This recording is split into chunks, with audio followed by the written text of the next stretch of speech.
Good morning. सभी को good morning, शुभ प्रभात। आशा करता हूं कि आप अच्छे होंगे और मन लगाकर तो पढ़ाई कर ही रहे होंगे। मैं मिस्टर कुमार स्वागत करता हूं आपका आपके अपने education buyer civil services YouTube channel में। स्टूडेंट्स, एजुकेशन बायर जैसा कि आपको मालूम है, यूपीएससी प्रीलिम्स 2025 को ध्यान में रखते हुए 2025 को ध्यान में रखते हुए हम आपसे दृष्टि आईएएस और विजन आईएएस की टेस्ट सीरीज डिस्कस कर रहे हैं। स्टूडेंट्स, अब तक हमने दृष्टि आईएएस के 11 टेस्ट GS1 के कवर कर लिए हैं। पूरे कंप्लीट आपको प्रोवाइड करवा दिए गए हैं और इनकी PDF आपको टेलीग्राम पर प्रोवाइड करवा दी गई है। और 9 टेस्ट विजन आईएएस के GS1 के आपको कंप्लीट करवा दिए हैं। 3 टेस्ट करंट अफेयर पर आपको उपलब्ध करवा दिए गए हैं, वो भी डिस्कस कर दिए गए हैं। और 3 ही टेस्ट आपको CSAT के दृष्टि आईएएस के उपलब्ध करवा दिए गए हैं। आज की क्लासेस में हम टेस्ट नंबर 4 और इसका पार्ट नंबर 2 आपसे चर्चा का बिंदु बनाएंगे। हमने इसका पार्ट नंबर 1 आपसे डिस्कस कर लिया है। अगर आप भी हमारे education buyer civil service YouTube channel पर पहली बार आए हैं तो तहे दिल से आपका स्वागत है। चैनल को सब्सक्राइब नहीं किया है तो कर लीजिएगा, वीडियो को लाइक कर दीजिएगा, दोस्तों के साथ में शेयर करना मत भूलिएगा। स्टूडेंट, जो भी स्टूडेंट्स इस बार 2025 में यूपीएससी का प्रीलिम्स देने जा रहे हैं तो स्पेशली आप कमेंट्स में बताएं कि आपने फॉर्म फिलअप करवा दिया या नहीं। और एक नई खुशखबरी आप देखोगे यूपीएससी ने आपके लिए दी है। अब आप यूपीएससी का 21 फरवरी तक, जी हाँ 21 फरवरी तक आप क्या कर सकते हैं, यूपीएससी का फॉर्म ऑनलाइन कर सकते हैं। ठीक है, क्योंकि इसमें डेट थी तो वो बढ़ा दिया गया है, तो आप उसको भी क्या है देख लीजिएगा एक बार। ठीक है, यूपीएससी की वेबसाइट पे जाइएगा। देखो कुछ चीज़ें क्या है, मैं आपको आपका आत्मनिर्भर बनाने का प्रयास करता हूँ। इधर उधर मत इतना, ठीक है, ये फालतू की चीज़ें ना देखा करें। अरे भाई आप ज़रा सोचिएगा, मैं आपको 1 मिनट लेना चाहूँगा आपका। आप बच्चे ज़रा ये सोचिएगा कि जो आपको ये शॉर्ट वीडियो लेकर के आते हैं या फिर ये सारी चीज़ें बताते हैं कि यूपीएससी ने ये कर दिया वो कर दिया, क्या आप इतने बुद्धूहीन हो, इतने बुद्धू हो कि आप नहीं पढ़ सकते यूपीएससी की वेबसाइट पे जाकर के नोटिफिकेशन क्या है? जब आप उस नोटिफिकेशन को नहीं पढ़ सकते और वहाँ पर सभी लैंग्वेजेस में आपको मिलेगा, हिंदी में, इंग्लिश में, कोई सी भी लैंग्वेज को आप फॉलो करते हैं वहाँ पर आपको मिल जाएगा, तो फिर आप किस मुँह से आईएएस बनने के लिए जा रहे हैं? आपको लगता है कि आप आईएएस बन जाएंगे? आप इंडियन एडमिनिस्ट्रेटिव सर्विस है उसके लिए एलिजिबिलिटी आप रखते हैं? तो मैं इतना कहूँगा, जब भी कोई भी, चाहे वो यूपीएससी हो, चाहे स्टेट पीसीएस हो या जो भी हो, तो आप जाइए ना। गवर्नमेंट ने कोई स्कीम बनाई है, आप जाइए ना गवर्नमेंट की वेबसाइट पर देखिए, PSIR को देखिए, कोई स्कीम लेकर के आ रहे हैं, बजट वहां से डाउनलोड कीजिए। आत्मनिर्भर बनिए बच्चे, जागरूक बनिए, इच्छाएं रखिए पढ़ने की। ध्यान में रखना, अगर आपको पढ़ते हुए थकान हो जाती है तो आप का ग्राफ ऊपर नहीं नीचे जा रहा है। अगर आपको पढ़ते हुए एनर्जी मिलती है, आप पढ़ते हुए अच्छा फील करते हैं और अपने गोल को कंप्लीट करने के पश्चात महसूस करते हैं कि आज मैंने बहुत कुछ किया, तो आप सही रास्ते की तरफ हैं, सही डायरेक्शन की तरफ हैं। चलिए, एक मोटिवेशन की तरफ हमने आपको कुछ बताया, तो आत्मनिर्भर बनते रहें और वीडियो को शेयर और लाइक करते रहें। स्टूडेंट्स, इसका PDF पाने के लिए आप टेलीग्राम पर हमें फॉलो कर सकते हैं, जिसका लिंक हमने डिस्क्रिप्शन में दे के रखा है। एजुकेशन बायर सिविल सर्विस के नाम की ID है। किसी भी स्टूडेंट्स का कोई भी पर्सनली क्वेश्चन हो आप कमेंट्स कर सकते हैं। इन सब के अलावा आप इंस्टा पर मुझे फॉलो कर सकते हैं, वहाँ पर अपनी कोई भी समस्या स्टडी से रिलेटेड या पर्सनली जो भी आपकी समस्या है आप मुझे शेयर कर सकते हैं। ठीक है, इंस्टा पर पर्सनली बात करने के लिए। ठीक है, काउंसलिंग के लिए भी आप वहाँ पर कर सकते हैं। जो भी आपको प्रॉब्लम हो, स्टडी से रिलेटेड इशू हो, कहीं पर भी दिक्कत हो रही हो, तो आप मुझे कर सकते हैं। ठीक है, मैसेज। चलिए, आइए आज की क्लास का पहला क्वेश्चन देखते हैं। हमने देखिए जो लास्ट क्लास हुई थी, इसका जो पार्ट नंबर 1 हुआ था बच्चे, आई होप कि ये तो उम्मीद करके चल रहा हूँ कि आपको सारी चीज़ें विजिबल हो रही होंगी। देखो, हमने जो पार्ट नंबर 1 था उसमें आपके 15 क्वेश्चन तक कवर कर लिए थे। आज की क्लासेस में जो क्वेश्चन नंबर हम देखेंगे 16। आइए देखिए, मैथ का क्वेश्चन है और क्वेश्चन क्या है। कई बच्चों का मैसेज आ रहा है कि सर सी सेट थोड़ा सा वीक है और अटैम्प्ट भी दे लिए हैं, परंतु सी सेट क्वालिफाई नहीं होता। देखिए बच्चे, जहाँ तक मेरा मानना है और यूपीएससी की इस जर्नी का जो मेरा अनुभव रहा है, एक्सपीरियंस रहा है, जो मैं आपके साथ शेयर करता हूँ, तो स्टूडेंट्स अगर आपको सी सेट क्वालिफाई करना है आज के समय में, तो आपको मैथ बहुत अच्छे से आना चाहिए। मैथ तो आना ही चाहिए, रीजनिंग पर अच्छी पकड़ हो, और कॉम्प्रहेंसिव, अगर मैथ नहीं आता है तो रीजनिंग और कॉम्प्रहेंसिव इतना मजबूत होना चाहिए, कंठस्थ होना चाहिए, तब आप जा सकते हैं। अगर मान लीजिए, देखिए ये SI CI percentage time and work ये तो सबसे ही आते हैं ना नॉर्मल से, तो इस पर ज़्यादा हार्ड नहीं बनता, लेकिन नंबर सिस्टम, परमुटेशन कॉम्बिनेशन, ये क्वेश्चन आपके आने चाहिए। आपके सामने वही क्वेश्चन है परमुटेशन कॉम्बिनेशन का, बताइएगा। देखिए क्वेश्चन क्या है। अंकों की पुनरावृत्ति के बिना 5, 2, 3, 4, 8, 7 अंकों से 3 अंकों की संख्या बनाई जाती है, क्या प्रायिकता है? मतलब कि कितने तरीके से बना सकते हैं कि बनाएगी संख्या 725 हो। अब देखो यहाँ पर बच्चे आपको 3 अंक लेने हैं। कितने अंक लेने हैं? 3। मान लो कि 3 अंक हमने ले लिए, ये 3 अंक ले लिए, ठीक है। अब कौन सी संख्या हम बनाएं? तो यहाँ पर ये कह रहे हैं कि कितनी?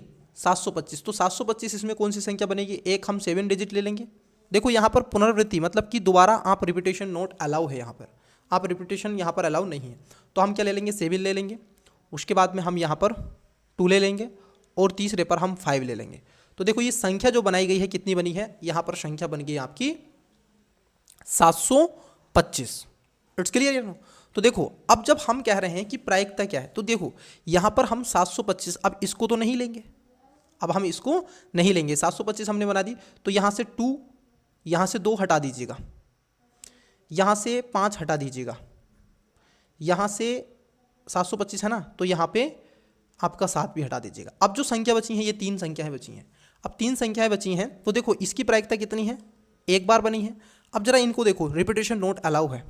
3 × 4 × 8, आइए देख लीजिएगा। 4 तिया 12, 12 अट्ठे कितने होते हैं बच्चे? 100, सॉरी 1 सेकेंड रुकिएगा, 1 सेकेंड रुकिएगा, थोड़ा मिस्टेक हुआ है, 1 सेकेंड, कोई दिक्कत नहीं है, सॉरी। देखो अब पुनः पढ़ते हैं। अंकों की पुनरावृत्ति के बिना, ठीक है, यहाँ पर कुछ आपको शब्द दे के रखे हैं ये, ठीक है। अब इन्होंने कहा है कि रिपीटेशन अलाउ नहीं है, ठीक है, हमने यहाँ पर ये नंबर ले लिया है। तो जरा आप मुझे बताइएगा, अगर 3 अंकों की संख्या बनाने के तरीकों की कुल अगर संख्या को हम देखें तो कितने बनाए जा सकते हैं? एक तो कितना है, योग बता रहे हैं ना कि बनाई गई संख्या कितनी है? 725 है। अगर मैं कहूँ आपसे कि यहाँ पर 3 अंकों की संख्या में बनाऊँ, देखो अगर ऑप्शंस को आप देखोगे तो ऑप्शंस में ये भी है और ऑप्शंस में ये भी है, ठीक है, इसको तो हटा दो, ठीक है, ये तो होगा नहीं। देखो एक संख्या नंबर तो हम लेंगे 725, ठीक है, बट एक संख्या इसकी बन रही है 725 का एक प्रायिकता बन रही है। लेकिन अब देखिएगा जरा, यहाँ पे एक आएगा 6, 5 और 4। देखो 8 में क्या है आपका 4 इंक्लूड है, समझ पा रहे हैं क्या नहीं? और 3 आपका 6 में इंक्लूड है, 7 हमने ले ही लिया है। तो देखो कितना हो जाएगा, आप बराबर करके देखो इसको, 6 पंजे 30 और 3 चौक 12, मतलब कि 120। तो कितना आ जाएगा? 1/120। तो इसकी जो प्रायिकता है बच्चे कितनी है? 1/120 इसका राइट आंसर हो जाएगा, ठीक है। कितना हो जाएगा? 1/120 इसका राइट आंसर हो जाएगा ऑप्शन नंबर डी। चलिए आशा करते हैं कि ये आपको समझ में आ गया होगा। इसमें परमुटेशन कॉम्बिनेशन वाला मेथड्स लगता है, ठीक है, रिपीटेशन नोट अलाउ है, ठीक है। यहाँ पर पुनरावृत्ति के बिना आप नहीं कर सकते, यहाँ पर, ठीक है, रिपीटेशन नहीं कर सकते। चलिए बच्चे, इंग्लिश वाले स्टूडेंट्स, ये था आपका क्वेश्चन नंबर 15, ये आज की क्लास का 60 नंबर क्वेश्चन है, ठीक है। चलिए प्रोबेबिलिटी वाला क्वेश्चन है, देखिए क्वेश्चन नंबर 17 और बहुत ही अच्छा क्वेश्चन है।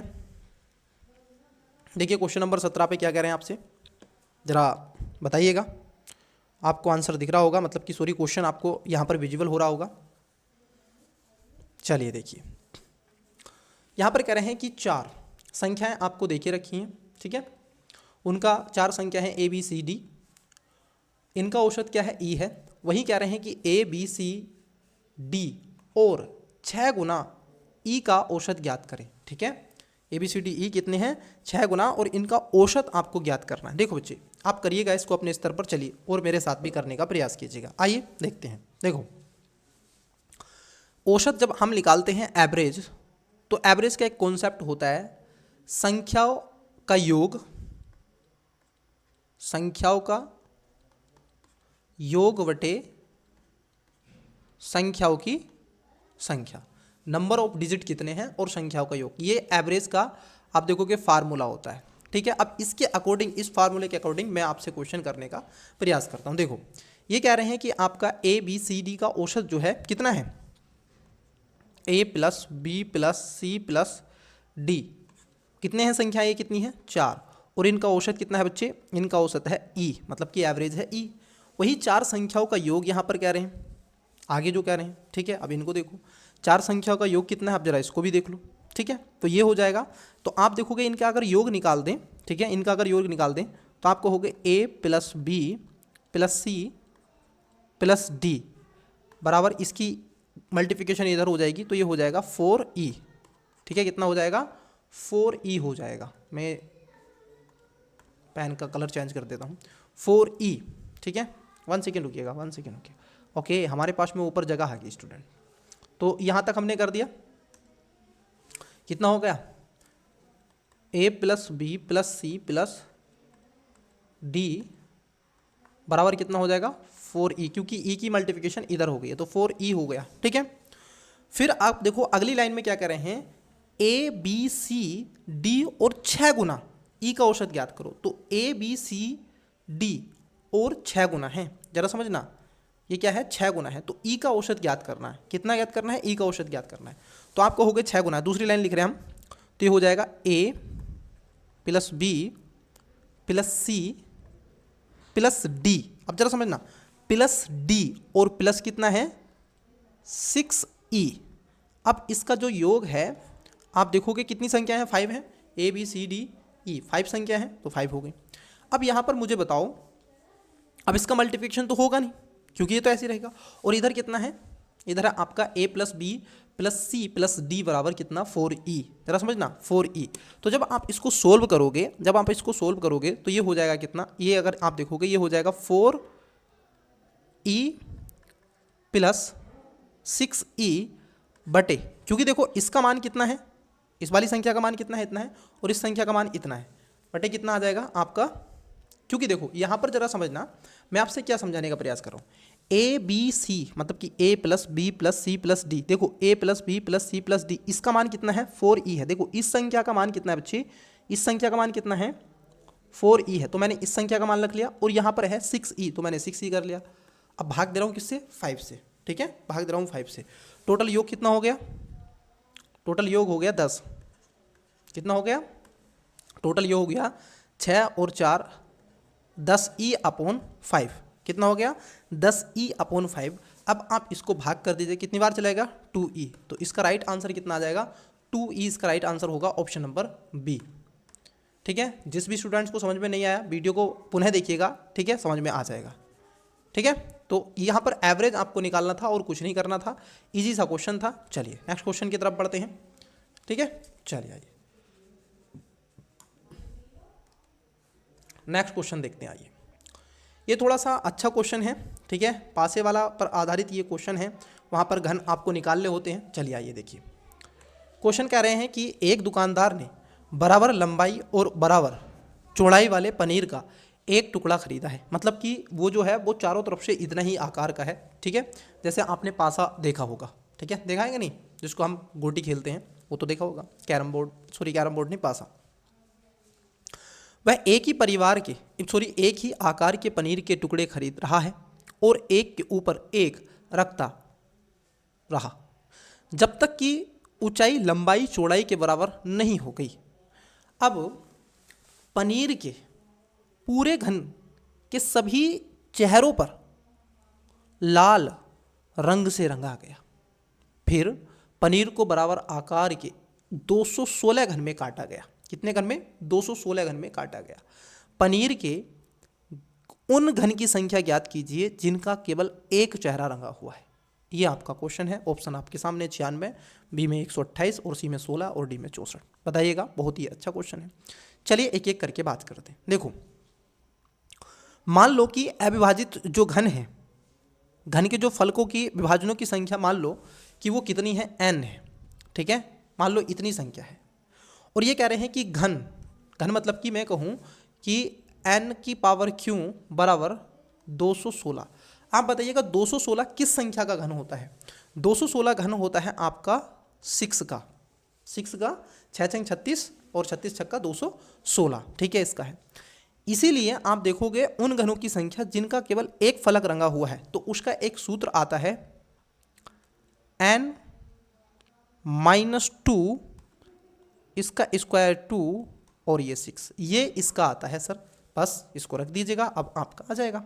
चलिए देखिए कितना था आपका, 6 है, n का मान रख दीजिए यहाँ पर, 6 - 2 उसकी पावर 2 और इंटू 6, बस कर दीजिएगा। ये हो जाएगा 4 की पावर 2 इंटू 6, 4 चौक 16 और 16 छंग 16 छंग 96, 96 आ जाएगा बच्चे। तो इसका राइट आंसर क्या आ जाएगा? ऑप्शन नंबर ए आ जाएगा। कुछ नहीं है, बस आपको क्या है, यहाँ पर जो घन है उनकी संख्या निकाल लेनी है। ठीक है, यहाँ पर ये सूत्र जो फार्मूला है इसको आपको ध्यान में रखना है, इसको याद में रखिएगा। n-2 का पावर, ठीक है, n-2 का स्क्वायर इंटू 6, ये बहुत ज़रूरी है।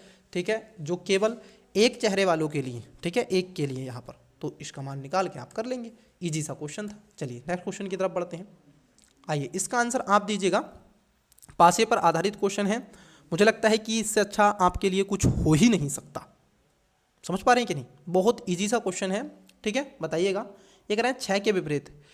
देखो क्वेश्चन में कह रहे हैं 19 में एक ही घन के 3 दृश्य दिए गए हैं जिनके सभी फलकों पर 1 से 6 अंक अंकित हैं। 6 के विपरीत संख्या ज्ञात कीजिए। किसके विपरीत पूछा है? 6 के विपरीत पूछा है।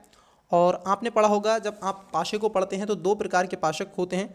एक होते हैं साधारण पाशा, एक होता है मानक पाशा। ठीक है, उनकी अपनी अपनी विशेषताएं होती हैं। एक के योग में जोड़ करके आपका 7 आता है, एक में नहीं। तो देखो यहाँ पर तो 7 बन रहा है, 5 और 2 7।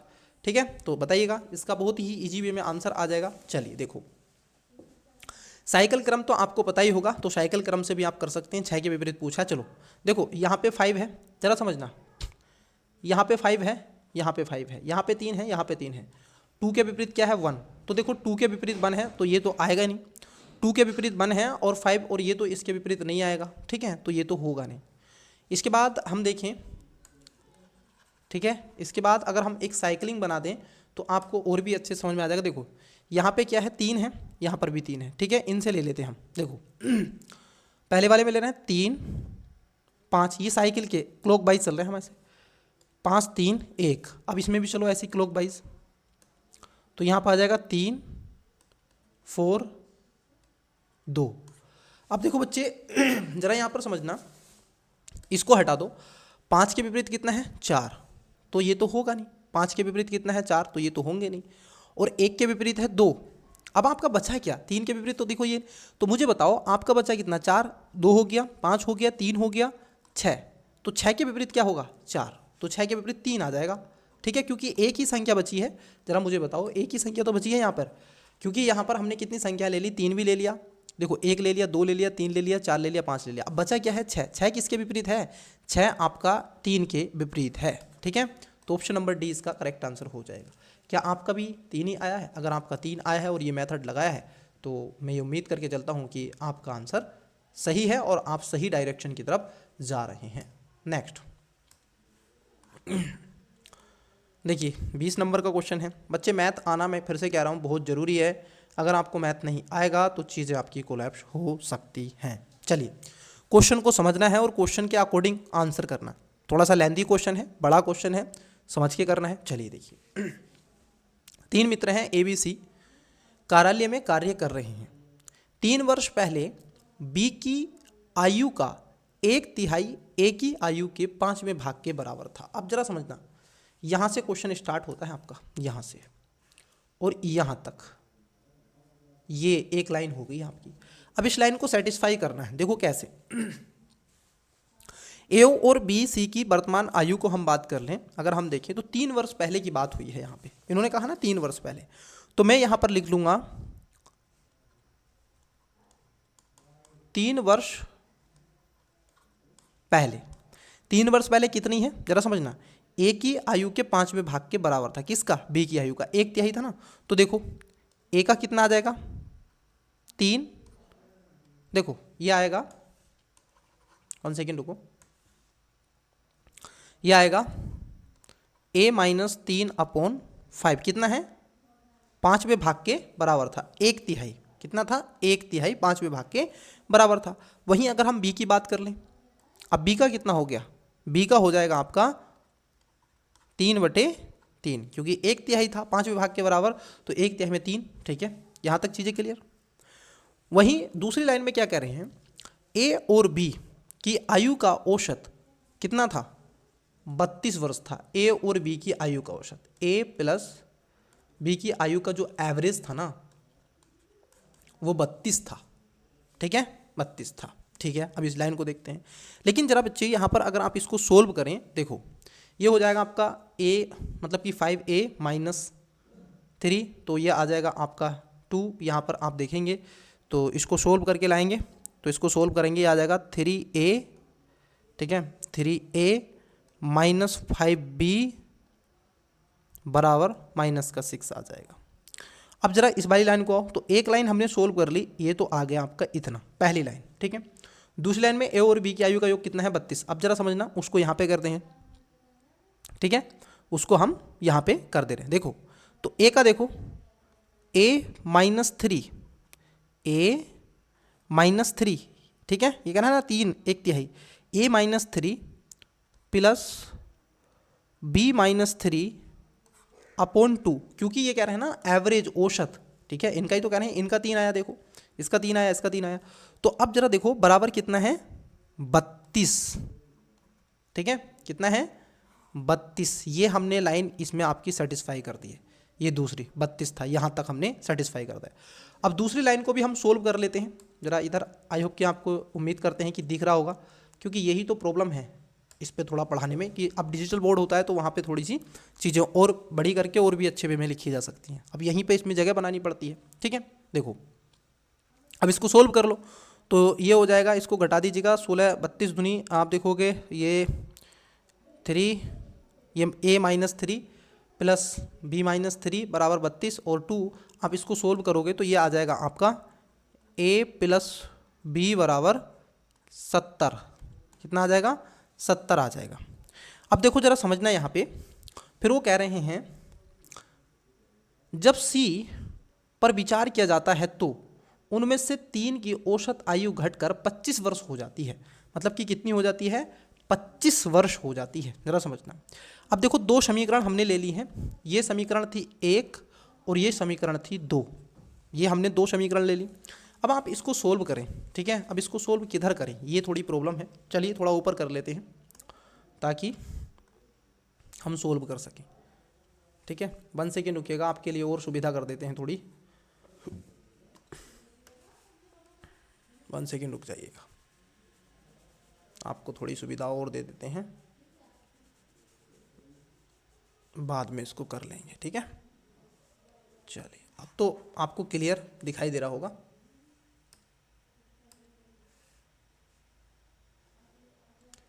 ठीक।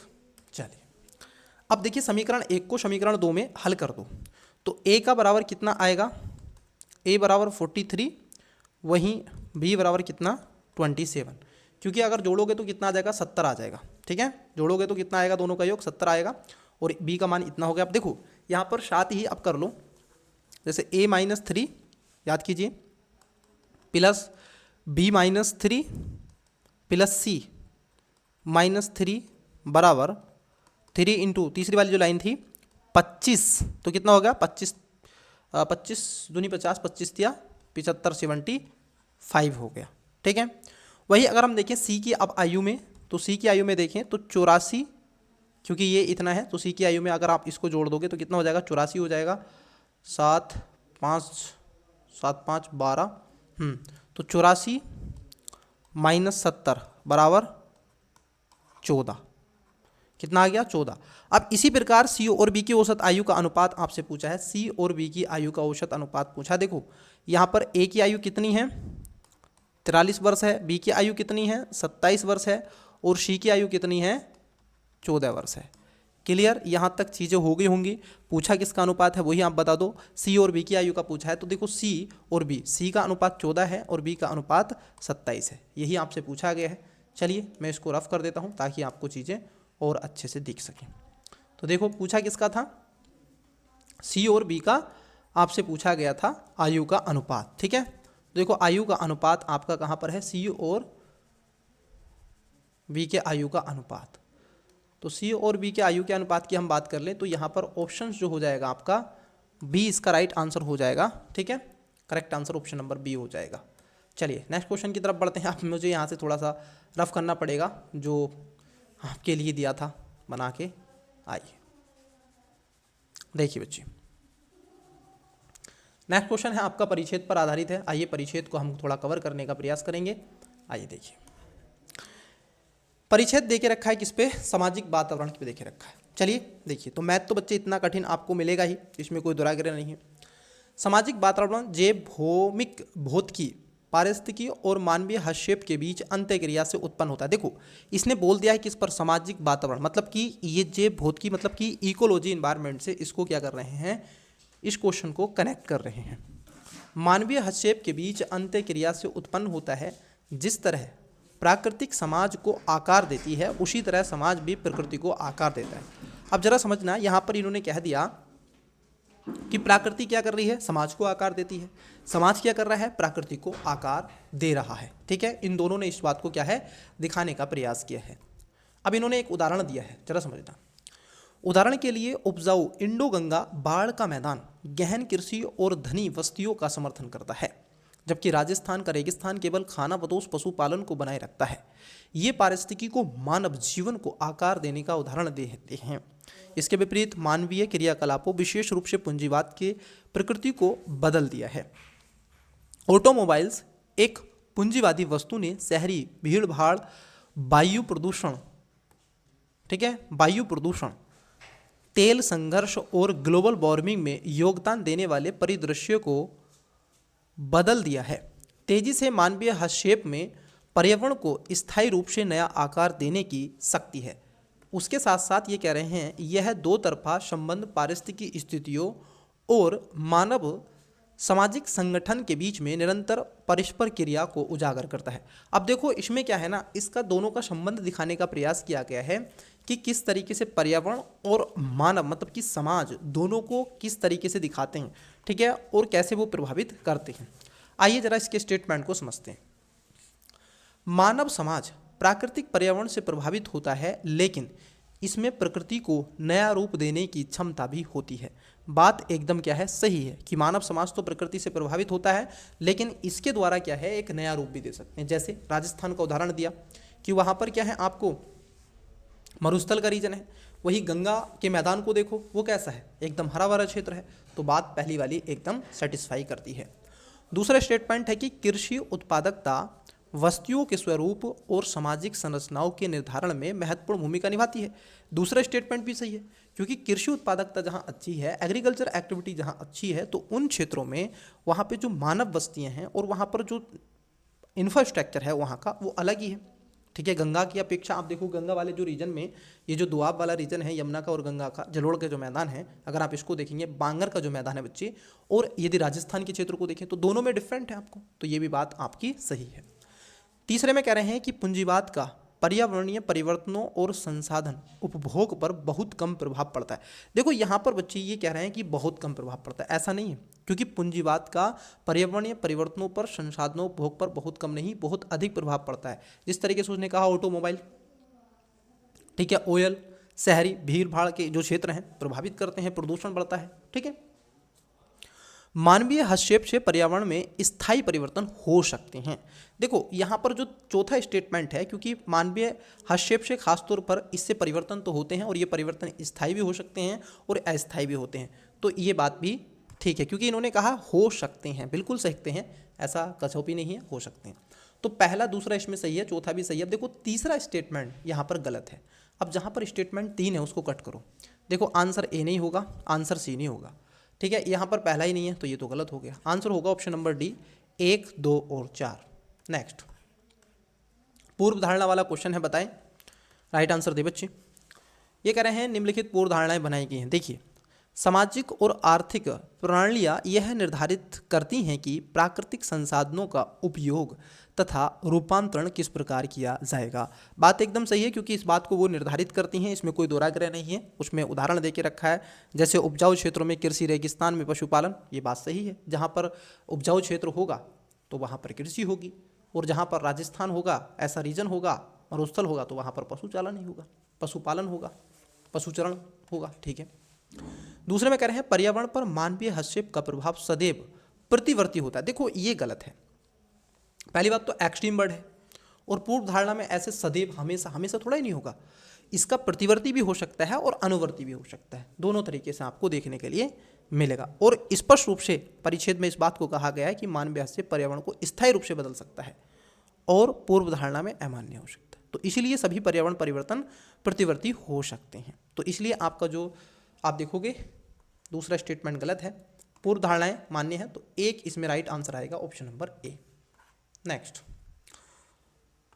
क्वेश्चन पे चलने से पहले इंग्लिश वाले बच्चे बताइएगा क्वेश्चन का राइट आंसर। एवरेज पर आधारित क्वेश्चन है, अच्छा क्वेश्चन है। ये थोड़ा सा डिफिकल्ट क्वेश्चन था, सॉरी ये तो इजी था, ये भी क्वेश्चन इजी है बच्चे। ये थोड़ा सा डिफिकल्ट था, इसको मैं डिफिकल्ट में रखूँगा, थोड़ा सा हार्ड क्वेश्चन था। जो मैथ बैकग्राउंड के हैं उनके लिए तो इजी है ये क्वेश्चन, मतलब कि इजी तो नहीं है, मॉडरेट हम कहेंगे, अच्छा क्वेश्चन है। इजी तो किताबी नहीं कहूँगा मैं इसको, लेकिन जो मैथ बैकग्राउंड के नहीं है उनके लिए तो बहुत ही हार्ड है। ये पैसेज बच्चे पढ़िएगा, वीडियो को पोस्ट करके पैसेज आवश्यक रूप से पढ़ें बच्चे। ये टेस्ट सीरीज हम आपको इंग्लिश मीडियम और हिंदी मीडियम दोनों माध्यम से उपलब्ध करवा रहे हैं। यहाँ पर 4 स्टेटमेंट है और ये इसके ऑप्शन हैं। ये आपका था अजम्पशन वाला। चलिए नेक्स्ट 2 नंबर परिच्छेद को पढ़िएगा। देखिए, तैयारी का प्राथमिक लक्ष्य आपदाओं के प्रभाव को कम करना और हाशिए पर पड़े गरीब और दिव्यांग जैसे सुमेध्य समूह की राहत से लाभ उठाने की क्षमता को बढ़ाना है। अब देखो ये क्वेश्चन किससे, डिजास्टर मैनेजमेंट से है, ठीक है। इसका उद्देश्य यह भी सुनिश्चित करना है कि चल रहे विकास से समुदाय स्तर की तैयारियां मजबूत हों और पुनर्निर्माण प्रयासों को सुमेधता को कम करने के लिए निर्देशित किया जाए। तैयारी गतिविधियों में स्थानीय चेतावनी प्रणाली, सामुदायिक निकासी योजनाएं, आपदा प्रबंधन दल, मतलब कि आप देखोगे डिजास्टर मैनेजमेंट जो आपका, ठीक है, ग्रुप है, मतलब कि जो आपका DMT और आपूर्ति का भंडारण तथा आपातकालीन योजनाएं विकसित करने जैसे प्रशासनिक उपाय शामिल हैं।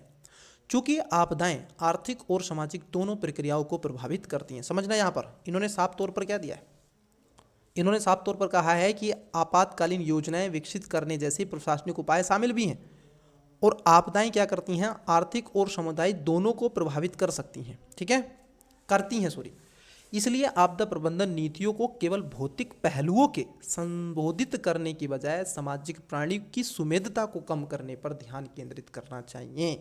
आप केवल भौतिक पहलुओं पे नहीं, आप साथ ही साथ सामाजिक प्रणाली को भी देखिए, जहाँ पर गरीबी है, बेरोजगारी है, ठीक है, भूखमरी है, कई सारी चीज़ें हैं, तो उसको भी ध्यान में रखें।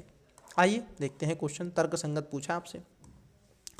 4 स्टेटमेंट हैं, एक एक स्टेटमेंट को समझते हैं। आपदा तैयारी प्रयासों में समाज के सबसे सुमेध्य समूह को प्राथमिकता दी जानी चाहिए। इसमें देखो खास तौर पर यह बात कहा गया है कि तैयारी ऐसी हो, ऐसे प्रयास होने चाहिए जो हाशिए पर चले गए हैं और सुमेध्य समूह उनके केंद्र में होना चाहिए। तो पहला स्टेटमेंट एकदम सही है। आइए देखते हैं एलिमेंट मेथड लगा के, जहाँ जहाँ एक है वो इसका आंसर नहीं होगा, मतलब कि आंसर बी तो है नहीं। दूसरे में कह रहे हैं समुदाय आधारित आपदा प्रबंधन संरचनाएं प्रभावी तैयारी के लिए महत्वपूर्ण है। ये बात सही है, क्योंकि ये तैयारी के लिए बहुत ज़्यादा महत्वपूर्ण होती हैं, जहाँ पर स्थानीय निकासी योजनाएं जैसे सामुदायिक आधारित संरचनाओं की भूमिका को प्रकाश में डाला गया। तो दूसरा स्टेटमेंट भी क्या है, यहाँ पर सही है। देखते हैं 2 जिसमें वो तो सही होना चाहिए। तो देखो यहाँ पर आपका ए भी नहीं होगा, अब या तो सी होगा या फिर डी होगा, ठीक है। तीसरा स्टेटमेंट इस बात को निर्धारित कर ही देगा। आपदा तैयारी में सामाजिक आर्थिक कारक भौतिकी कारकों की तुलना में कम प्रासंगिक होते हैं। नहीं, यहाँ पर इसने साफ साफ कहा है कि केवल भौतिक कारकों को नहीं बल्कि आप सामाजिक और आर्थिक कारकों को देखिएगा। ठीक है, तो यहाँ पर क्या हो जाएगा, तीसरा गलत हो जाएगा। चौथा सही है कि विकास गतिविधियां आपदा तैयारी को मजबूत करने में भूमिका निभा सकती हैं, ये बात सही है। तो देखो बच्चे, यहाँ पर जो तीसरा स्टेटमेंट है वो आपका गलत है, तो आंसर ये नहीं होगा, आंसर ए नहीं है, आंसर सी नहीं है, right answer option number D हो जाएगा।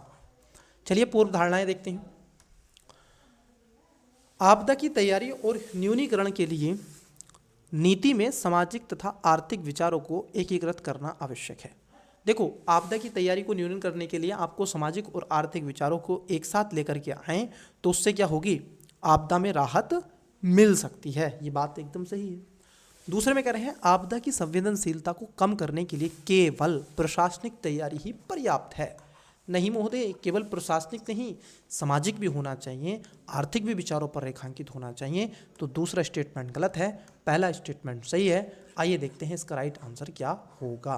पूछा है कि उपयुक्त में से कौन सी पूर्व धारणा या धारणाएं मान्य हैं, तो बच्चे दूसरा स्टेटमेंट गलत है, बी नहीं है, सी नहीं है, right answer option number A हो जाएगा। केवल एक इसका करेक्ट आंसर है।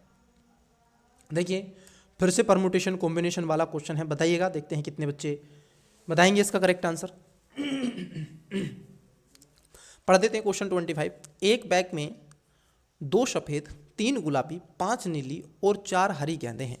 यदि बैग से 2 गेंदें यादृच्छिक रूप से निकालनी जाती हैं तो दोनों गेंदों के नीली होने की प्रायिकता क्या है। मतलब कि इतनी गेंदें हैं, अब उसमें से 2 निकाल ली एक साथ और उसमें नीली होने की प्रायिकता आपको बतानी है। ठीक है, ये परमुटेशन कॉम्बिनेशन का क्वेश्चन है, बताइएगा। चलिए, आपने बताया होगा आंसर, आइए देखते हैं। देखो, अगर हम टोटल गेंदों को देखें तो ये हो जाएगा 3 और 2 5, 5 और 5 10 और 4 14। देखो टोटल जो बॉल हैं, अगर हम बॉल को देखें तो बॉल कितनी है, 14 आपकी गेंदें हैं। टोटल गेंदें कितनी हैं, 14 आपकी गेंदें हैं। वही पूछा है कि जो प्रायिकता कितनी है, प्रदर्शित स्थान की बात यहाँ पर की जा रही है। बच्चे जरा यहाँ पर आप जरा इस बात को समझें, क्योंकि इसमें परमुटेशन कॉम्बिनेशन की बात हो रही है। तो अगर आप इस चीज़ को देखें कि गेंदें निकालने की घटना कितनी बता रहे हैं, ये कितनी बता रहे हैं बच्चे, यहाँ पर 2, मतलब कि कितनी निकालोगे, निकालनी कितनी है आपको, केवल कितनी निकालनी है, 2 ही गेंदें आप निकालोगे, ये कहा ना, 2 गेंदें। फिर पूछा है नीली की प्रायिकता, किसकी पूछा है, नीली की प्रायिकता कितनी होगी, ये पूछा आपसे। ठीक है, देखो आपसे देखा होगा कि C2, तो इसमें आएगा आपका जो लगाते हैं फार्मूला लगाते हैं, ये फार्मूला होता है, नोट डाउन कर लेंगे इसको, C14। ठीक है, यहाँ पर आपको C का देखो 14 थी टोटल और कितनी थी, 2 की प्रायिकता निकलेगी तो कितना आ जाएगा। अब इसको आप कर लीजिएगा, इसको करना कैसे है, ऐसे कीजिएगा, 14 फैक्टोरियल बटे 2, इसमें से चला जाएगा 14 में से 2 तो 12 फैक्टोरियल। तो आप करेंगे ऐसे 14 × 13, ठीक है, ये करोगे बटे 2, फिर आ जाएगा आपका 12, यहाँ पर हमारा है ही 12, तो 12 से 12 उड़ा दीजिएगा, यहाँ काटिएगा इसको, 2 बार चला जाएगा 7, तो 13 7 91, तो कितना आ जाएगा 91, कितना आ जाएगा 91। अब देखो अगर टोटल की हम प्रायिकता की बात कर रहे हैं तो कितनी आ रही है 91। ठीक है, ये आ गया। लेकिन अब यहाँ पर देखिएगा, ये अब क्वेश्चन यहाँ पर बदलेगा, निकाली जाती है, यहाँ तक तो हो गया 91 निकाली जाती हैं, तो दोनों गेंदों के नीली होने की प्रायिकता क्या है। अब देखो दोनों गेंदों के नीली होने की प्रायिकता क्या है, यहाँ पर समझना है। तो देखो नीली गेंदें कितनी है बच्चे, 5 नीली गेंदें हैं, तो कितना आ जाएगा 5C2 बराबर, अब कर लो इसको सोल्व, कुछ नहीं करना है, तो आप कहोगे 5 × या 1 सेकेंड रुकिएगा, 1 सेकेंड 5 फैक्टोरियल बटे, ये 5 फैक्टोरियल बटे 2, अब इसमें से 2 जाएगा 3, तो आप कर लीजिएगा इसको, 5 × 4 × 3, यहाँ पर आ जाएगा 2 3 फैक्टोरियल, ये इससे चला जाएगा 3 से 3 फैक्टोरियल, ये आ जाएगा आपका 2 बार और ये आ जाएगा 10। तो देखो बच्चे हो कितना गया। अब मुझे बताओ प्रायिकता आपसे पूछी है, प्रायिकता, अब प्रायिकता कितनी है, इसको मैं यहाँ से रफ कर देता हूँ, इसको यहाँ से प्रायिकता रफ कर देता हूँ। देखो यहाँ पे कितना है 91, यहाँ पे आया है 10। ठीक है, अब देखो प्रायिकता क्या है, जरा इस चीज़ को समझना, मैं आपको जो समझाने का प्रयास कर रहा हूँ उसको समझो। देखो नीली गेंदें होने की प्रायिकता क्या, तो नीली गेंदें कितनी थी 10 और प्रायिकता कितनी थी यहाँ पर 91। तो नीली गेंदें कितनी 10 थी और प्रायिकता कितनी थी 91। तो 10/91 इसका राइट आंसर होगा ऑप्शन नंबर सी। ठीक है, ऑप्शन नंबर सी इसका राइट आंसर होगा। ये बिल्कुल इजी क्वेश्चन है। अब इस पर एक क्वेश्चन भी मैं आपको दे सकता हूँ तो आप कर सकते हैं। बताओ, देखो कुछ नहीं करना है मुझे, केवल एक संख्या बदल देनी है। रुकिएगा, देखिए मैं एक क्वेश्चन आपके लिए दे रहा हूँ, बताइएगा। ठीक है, 1 सेकेंड रुकिएगा, मैं क्वेश्चन बना रहा हूँ और उसका स्क्रीनशॉट लीजिएगा, कमेंट्स कीजिएगा आप मेरा आंसर। 1 सेकेंड रुकिएगा, मैं आंसर आपको बना के देता हूँ। इस नीली की जगह मैं एक संख्या लिख देता हूँ। ठीक है, इस नीली की जगह हम कुछ और लिखेंगे ताकि आपको पता चल सके हमने पूछा क्या। ये कह रहे हैं नीली, तो हम कहेंगे यहाँ पर हरी। ठीक है, हरी होने की प्रायिकता कितनी है, अब आपको हरी में बता देना है। करना कुछ नहीं है, आपको 4c2 ये कर देंगे, 4 फैक्टोरियल, ये आ जाएगा 4 फैक्टोरियल अपॉन 2, तो कितना आ जाएगा 2। इसको लिखेंगे 4 × 3 × 2 फैक्टोरियल बटे 2 × 2 फैक्टोरियल, इससे चला जाएगा, ये इससे आ जाएगा, कितना हो जाएगा 3 दूनी 6। तो आप कहोगे, ठीक है, बाकी का तो आप जानते हैं। ठीक है, चलिए तो करिएगा, इसको हरी मैंने कर दिया है। ठीक है, चलिए बता रहा हूँ आपको, बताना है। नेक्स्ट क्वेश्चन के ऊपर चलते हैं। नेक्स्ट क्वेश्चन है आपका कैलेंडर का। देखिए एक क्वेश्चन मैंने कैलेंडर पे आपको करवा दिया है, कई बच्चों ने उसका ऑब्वियसली राइट आंसर दिया है। बड़ा ही अच्छा लगा मुझे कि कई बच्चों ने उसका करेक्ट आंसर दिया एकदम, जो मैं क्वेश्चन पूछा। बच्चे एकदम स्मार्ट होते चले जा रहे हैं। ठीक है, तो चलिए इसका भी राइट आंसर आपको बताना है। ये भी बड़ा ईजी सा क्वेश्चन है, ये भी बड़ा ईजी सा क्वेश्चन है। देखो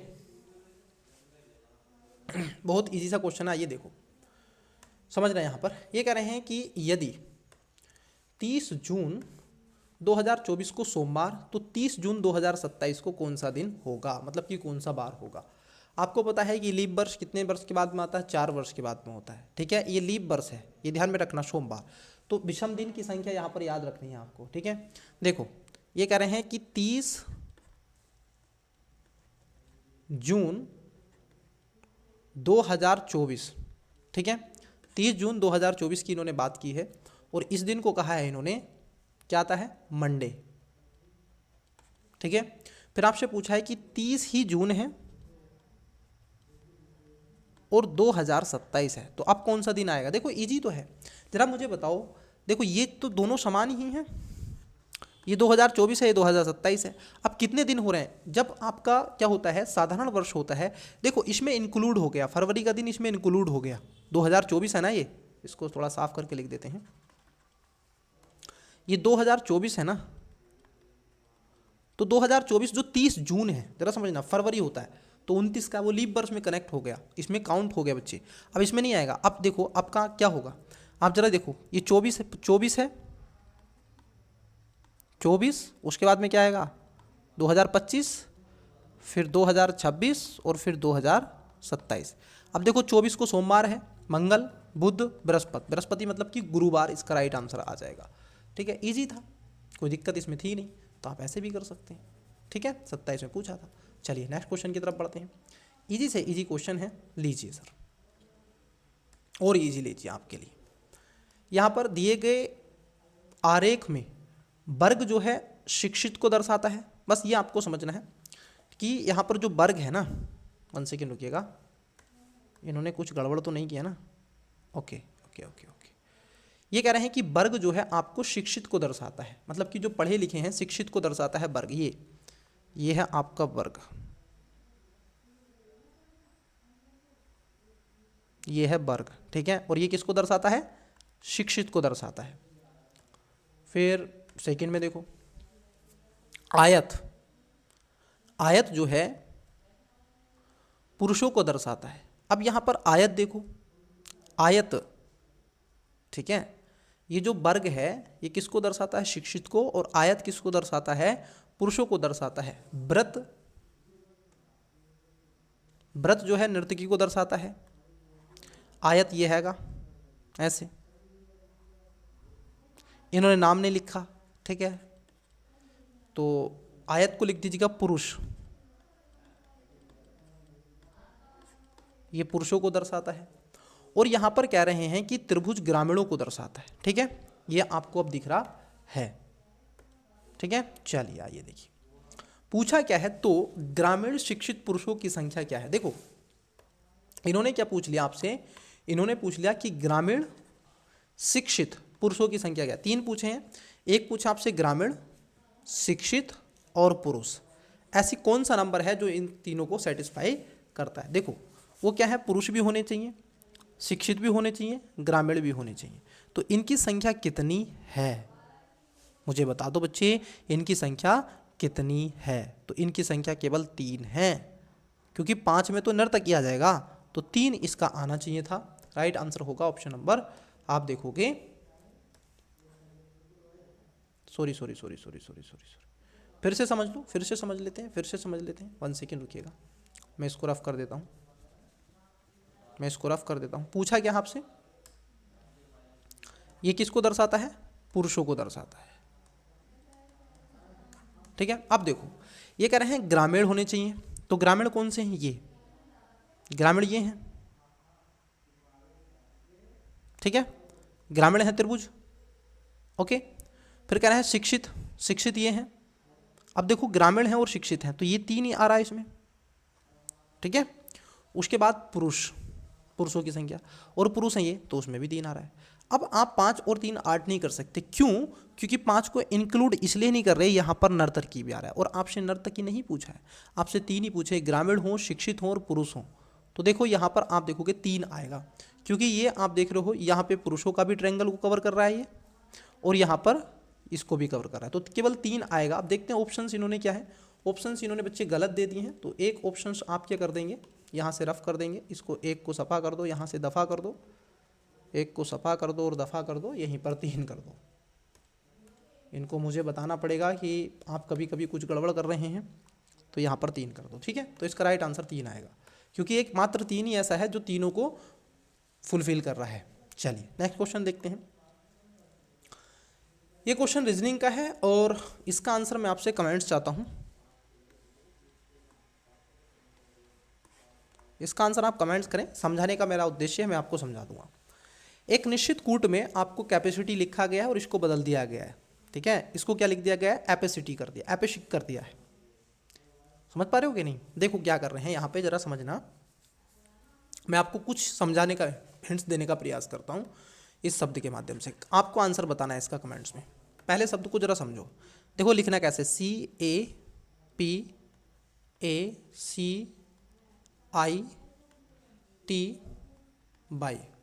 इस तरीके से बच्चे लिखा करें, क्योंकि इससे नंबरिंग सही होगी। देखो अब इन्होंने क्या कर दिया है, यहाँ पे इन्होंने कर दिया है APA, उसके बाद में CBI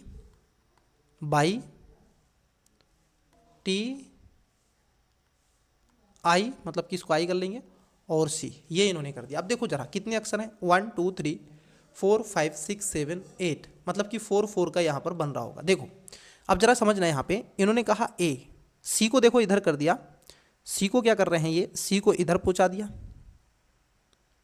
ठीक, इस A को इधर लेके आ गए, P को यहीं पर रहने दिया, और A को इधर लेके आ गए। वैसे ही क्या कर रहे हैं, C को इधर लेके आ गए,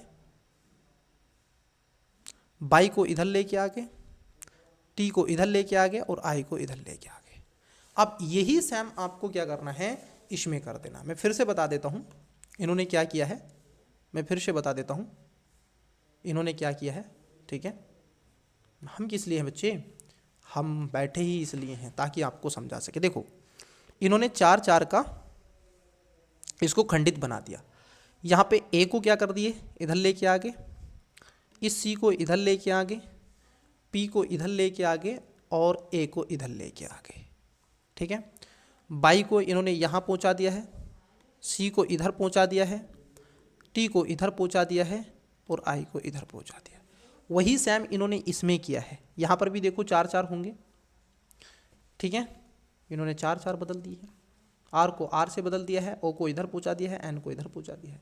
अब यहाँ पर भी देखो बच्चे, यहाँ पे थोड़ा सा इन्होंने, ठीक है यहाँ पर भी 4 4 हैं, तो इसको इधर कर देंगे, इसको इधर कर देंगे, मतलब कि C हो जाएगा, फिर E हो जाएगा, इस तरीके से इसका आंसर निकालेंगे। मैं आपको हिंट्स दे रहा हूँ, बस आपको इसका आंसर बता देना है। तो देखो सी हो जाएगा, फिर ई हो जाएगा, फिर एल हो जाएगा। बाकी का आंसर ही मुझसे पूछोगे क्या? बताओ इसका राइट आंसर क्या है क्वेश्चन नंबर 28 का। मैंने बता दिया कैसे करना है। इंग्लिश वाले विद्यार्थी पैसेज नंबर 2 पढ़िएगा। ये इसके ऑप्शंस पीडीएफ के लिए टेलीग्राम को ज्वाइन करें, जिसका लिंक डिस्क्रिप्शन में देके रखा है। ये परमुटेशन कॉम्बिनेशन का है, प्रोबेबिलिटी वाला इसमें कॉन्सेप्ट लगता है, सी वाला RCN, NCR लगता है, NCR। ये बिल्कुल इजी था। ये आपसे पूछा गया, इन्होंने यहाँ पर जो हटा दिया है, जो फार्मर हैं उनका हटा दिया इन्होंने। देखते हैं, in this given diagram square represent education, ठीक है। ट्रायंगल, 1 सेकेंड, ट्रायंगल जो आपका रिप्रेजेंट करता है मैन को, लेकिन इन्होंने मैन घटा दिया यहाँ से। यहाँ पे मैन लिख लीजिएगा, ठीक है, मैन लिख लीजिएगा। चलिए बता दीजिएगा जो इसने पूछा है, रूरल एजुकेटेड मैन। तो 3 है, यहाँ पे एक और कर लीजिएगा, इसको काट के यहाँ पे 3 कर लीजिएगा। 28 का आपको कमेंट्स करना है, मैंने समझा दिया है। राइट आंसर आपको देना है बच्चे, पिक कीजिएगा क्वेश्चन को। चलिए नेक्स्ट क्वेश्चन की तरफ बढ़ते हैं। अब देखो 29 नंबर क्वेश्चन है और इसमें कथन 2 कथन कारण वाला क्वेश्चन है। आइए समझने का प्रयास करते हैं। देखो प्रश्न क्या है, एक प्रश्न में आपसे पूछा गया है, क्वेश्चन है ये, पाइप के माध्यम से बहने वाले पानी की प्रवाह दर क्या है। अब देखो आपने एक कॉन्सेप्ट आता है मैथ में, जब आप पढ़ते हैं एक कॉन्सेप्ट याद होगा आपको, टाइम एंड डिस्टेंस। जरा बता रहे हैं आपको, स्पीड, टाइम एंड डिस्टेंस। मान लो कि किसी की दूरी अगर निकालनी हो आपको, तो दूरी निकालने क्या करते हैं, उसका 4 गुना समय करते हैं, 4 गुना समय करते हैं कि नहीं, दूरी निकालने के लिए। अब मान लो कि उसकी चाल निकाल ली हो, तो चाल निकालने के लिए क्या करते हैं, अगर आप उसकी चाल निकालोगे तो चाल निकालने के लिए दूरी बटे समय। अब मान लो आपको निकालना हो समय, तो समय निकालने के लिए क्या करते हैं, दूरी बटे 4, ठीक है। इसको याद रखना, ठीक है, इसको याद रखना, इस पे क्वेश्चन आता है। अब देखो इसी क्वेश्चन को इसी मेथड से सोल्व करने का प्रयास करेंगे। अब देखो बच्चे, ये इन्होंने क्या कहा है, ये कह रहे हैं पाइप के माध्यम से बहने वाले पानी की प्रवाह क्या है। अगर हम किसी की स्पीड निकालें, उसकी क्या निकालें, चाल, तो चाल कैसे निकालेंगे, जरा बताइएगा, चाल कैसे निकालेंगे स्टूडेंट्स। चाल निकालने के लिए हमारे पास में 2 डायमेंशन होने बहुत ज़रूरी है। चाल निकालने के लिए हम कैसे करेंगे, इसका हमें दूरी पता होनी चाहिए, और जब हम दूरी हमें पता होगा तो हम क्या कर देंगे, ठीक है, जो इसकी दूरी है हमें वो पता होनी चाहिए, तो इसमें जो समय लगता है उसको हम क्या कर देंगे, निकाल देंगे। देखो पहला वाला देखो, बहते पानी के बेग 14 मीटर प्रति सेकंड, मतलब कि जो बेग है ना उसका 14 मीटर प्रति सेकंड से जा रहा है, पानी इतने से जा रहा है। पाइप का जो व्यास है ना 6 मीटर का है। अब देखो यहाँ पर व्यास इन द सेंस कि ये दूरी है, ठीक है, और जो यहाँ पर कह रहे हैं ना पानी का जो बेग है, ये इसका समय है, सॉरी चाल है, ये इसकी चाल है, ठीक है। आपसे पूछा है समय, समय इन द सेंस की दर को रिप्रेजेंट कर रहा है, तो वो आपको बताना है। अब बताना है क्या, आप इसका आंसर दे सकते हैं या नहीं, ये आपसे पूछा जा रहा है, ठीक है, ये इससे पूछा जा रहा है। चलिए आइए देखते हैं। देखो तो देखो पहले वाले की अगर हम बात कर ले, बहते पानी का बेग, क्या इससे आप निकाल सकते हैं कि पानी की प्रवाह दर है, नहीं निकाल सकते, एक से नहीं निकाल सकते। पाइप के व्यास से निकाल सकते हैं क्या, भाई व्यास तो उसका मान लीजिए 16 मीटर का है, अब उसमें जो पानी की दर क्या है प्रवाह की, हम नहीं बता सकते जब तक हमें उसका स्पीड पता नहीं होगी।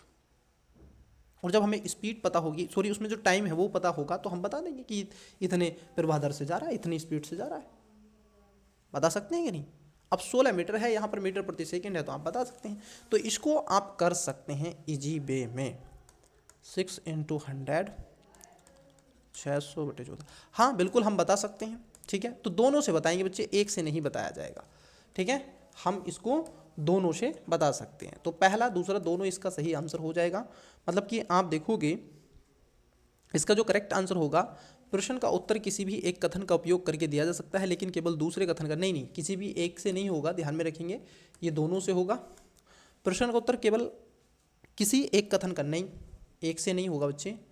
प्रश्न का उत्तर दोनों कथनों में से एक साथ उपयोग करके दिया जा सकता है, लेकिन केवल किसी एक कथन का उपयोग करके उत्तर नहीं दिया जा सकता। बात एकदम सही है, ये गलत है। तो इसका right answer option number C आएगा। इसमें आपसे ये नहीं पूछ रहा है कि आपको ये निकालना आता है कि नहीं, नहीं ये आपसे नहीं पूछा है, आपसे पूछ रहे हैं। देखो मैंने जो आपको बताया वो कॉन्सेप्ट अगर आपको बताया तो आप बता दोगे। आपके पास समय दे के रखा है, इतना समय लेता है, आपके पास में दूरी दे के रखी है कि इतनी दूरी है उसका, तो आपको चाल निकाल लिया तो आप निकाल दो भाई, दूरी बटे आप समय रख दो तो चाल आ जाएगी। तो दोनों से आएगा, एक से नहीं आएगा। ठीक है, चलिए नेक्स्ट क्वेश्चन देखते हैं। क्वेश्चन है आपका 30 मतलब कि 30 नंबर। देखिए ये क्वेश्चन भी वही है, बिल्कुल सेम ऐसे ही है। इसका तो आंसर दे दोगे। एक्स और वाई के अद्वितीय मान क्या हैं जहां एक्स वाई अलग अलग प्राकृतिक संख्या हैं। देखो जो एक्स और वाई है उसके मान आपसे पूछे जा रहे हैं। ठीक है, और ये क्या है, एक प्राकृतिक संख्या है। ठीक है, ये क्या है, प्राकृतिक संख्या है। अब प्राकृतिक संख्याएं क्या हो सकती हैं, प्राकृतिक संख्याएं आप देखो कि नेचुरल जो डिजिट होती हैं 0 1 2 3 4 5 6 7 8 9 यही होती हैं, या और कुछ भी होता है, नहीं यही होती हैं। ठीक है, यही होती हैं। चलिए अब देखो आपसे कह रहे हैं अलग अलग प्राकृतिक संख्या है। पहले कथन में कह रहे हैं कि x/y सम है, मतलब कि x/y क्या है, सम है। दूसरे में कह रहे हैं कि x और y 16 है। मैं कहूँ अगर पहले स्टेटमेंट को देखें, ठीक है, पहले स्टेटमेंट को अगर हम देखें, पहले स्टेटमेंट को, तो प्राकृतिक संख्या है जहां x और y मान अलग अलग प्राकृतिक संख्या है। तो मैं कह सकता हूं हाँ ये द्वितीय मान है। इसका हम पहले से भी कथन से दे सकते हैं। कैसे, मान लो कि x का जो मान है, मान लो x का मान मान लीजिए आप 6 है, और मान लीजिए y का मान कितना है, 3 मान लीजिए, तो देखो पूरा हो गया। तो सेटिस्फाई कर रहा है, सम संख्या है, देखो सम संख्या है। मान लो फिर से आपसे पूछे कि ठीक है चलिए हम कहें आपसे कि जो x है वो 8 है और y मान लीजिए आपका 2 है, तो देखो 4, तो ये भी सम संख्या है। तो हम पहले से दे सकते हैं, बिल्कुल पहला इसको सेटिस्फाई कर रहा है कि दोनों अलग अलग संख्या अगर लेकर के भी हम इसका आंसर दे सकते हैं। क्या दूसरे से भी दे सकते हैं, केवल 2 से दे सकते हैं, इसको देखिएगा। ये कह रहे हैं x और y 16 आ जाएगा। देखो इसमें केवल कितनी संभावनाएं इसकी होंगी, एक तो क्योंकि आपकी ये 2 ही संभावना होंगी, 4 दूनी 8, देखो 8 × 2, बस यही 2 संभावनाएं हैं इसकी, केवल यही वो संख्या है। 8 दूनी 16, 16 और किसी के यूनिट डिजिट में नहीं आता है, आप इसको मल्टीप्लिकेशन कर लीजिएगा, और में नहीं आता है। 4 दूनी 8 आएगा, 7 दूनी 14 आएगा, 6 दूनी 12 आएगा, 6 × 18 आ जाएगा, 4 × 12 आ जाएगा, 4 × 5 20 आ जाएगा। लेकिन 8 दूनी 16 ये इसने फिक्स कर दिया, परंतु ये फिक्स नहीं। तो पहले कथन से हम इसका प्रयोग करके बता सकते हैं। ठीक है, दूसरे की इसमें ज़रूरत भी नहीं है। ठीक है, तो हम क्या कर सकते हैं बच्चे, यहाँ पर पहले का प्रयोग करके तो हम दे ही सकते हैं। पहली बात जरा देखो, सॉरी पहले का प्रयोग करके हम दे सकते हैं, लेकिन जरा समझना, मैं फिर से आपको एक बार पुनः बता देता हूँ ताकि आपको समझ में आ जाए। ये कह रहे हैं x और y के अद्वितीय मान क्या हैं जहाँ x y अलग अलग प्राकृतिक संख्या है। तो वह संख्याएं कौन सी हैं जो अलग अलग होंगी। देखो जरा, हमारे पास में केवल 2 ऐसी संख्याएं हो सकती हैं जो सम होंगी। जरा समझना, आप कहोगे कि अगर मान लो हमने कहा कि x का मान हम 4 ले लें, x का मान हम 6 ले लें, x का मान 8 ले लें और x का मान 2 ले लें। y का मान मान लो हम अगर लें, y का मान 1 ले लें, 2 ले लें, है कि नहीं, 3 ले लें और 4 ले लें, यही रहेगा। अब जरा सोल्व कर रहे हैं, देखो x का पौन, जैसे मैं कहूँ आपसे 2/1 करोगे तो कितना आ जाएगा, 2। फिर मान लीजिए मैं कहूँ आपसे 6/3 2। अगर मैं कहूँ आपसे 6/3 मतलब कि 6/2 तो कितना आ जाएगा, 6/2 से 3।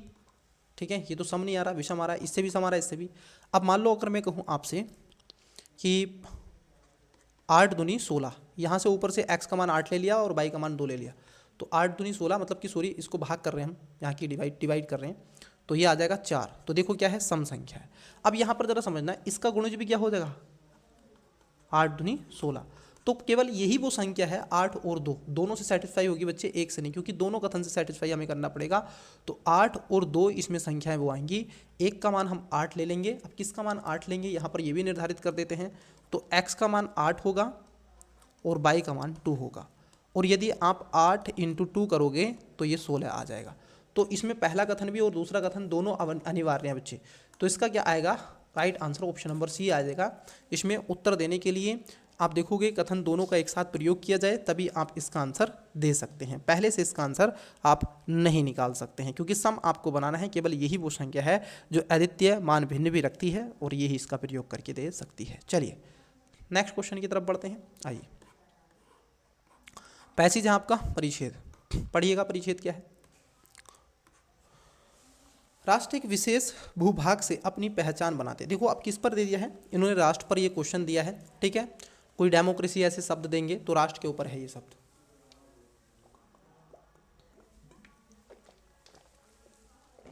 पॉलिटिकल साइंस से ये पैसेज आया है। राष्ट्र एक विशेष भूभाग से अपनी पहचान बनाते हैं। हालांकि राष्ट्र अपनी मातृभूमि को अलग अलग तरीके से परिभाषित करते हैं। बिल्कुल, अमेरिका अलग करता है, यूरोपीय गल्फ कंट्री अलग करती हैं, भारत अलग करता है, पाकिस्तान उसको इस्लामी बताता है, हम हिंदुस्तानी बताते हैं। जैसे कि मातृभूमि, पितृभूमि या फिर पवित्र भूमि। उदाहरण के लिए विश्व के विभिन्न हिस्सों में बिखरे और फैले हुए होने के बावजूद यहूदी लोगों ने हमेशा दावा किया है कि उनकी मूल मातृभूमि फिलिस्तीन उनके लिए स्वर्ग थी। मतलब कि देखो अब जो यहाँ पर इन्होंने एक को एग्जाम्पल दिया है कि विश्व भर में, उदाहरण है कि विश्व भर में बिखरे हुए हैं कौन, यहूदी, ठीक है। और उन्होंने माना है कि हमारी जो मातृभूमि है वो क्या है, फिलिस्तीन है, ठीक है, जहाँ पर स्वर्ग थी, इसको उन्होंने स्वर्ग माना है, ठीक।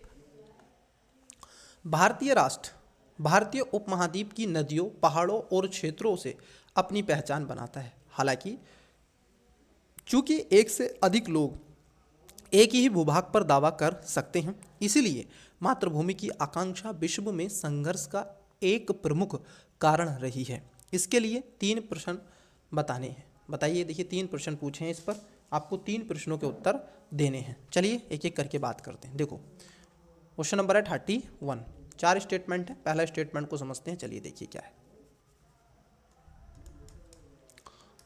ये कह रहे हैं आपसे, राष्ट्र अपनी पहचान किसी विशेष भौगोलिक क्षेत्र से जोड़ते हैं। मतलब कि जो राष्ट्र कर रहे हैं वो क्या कर रहे हैं, किसी भौगोलिक क्षेत्र से जोड़ रहे हैं। जैसे भारत है नदियों से, पर्वत पठारों से, यहूदी हैं फिलिस्तीन, आप देखोगे जोड़ रहे हैं, तो बात सही है, एकदम सही है।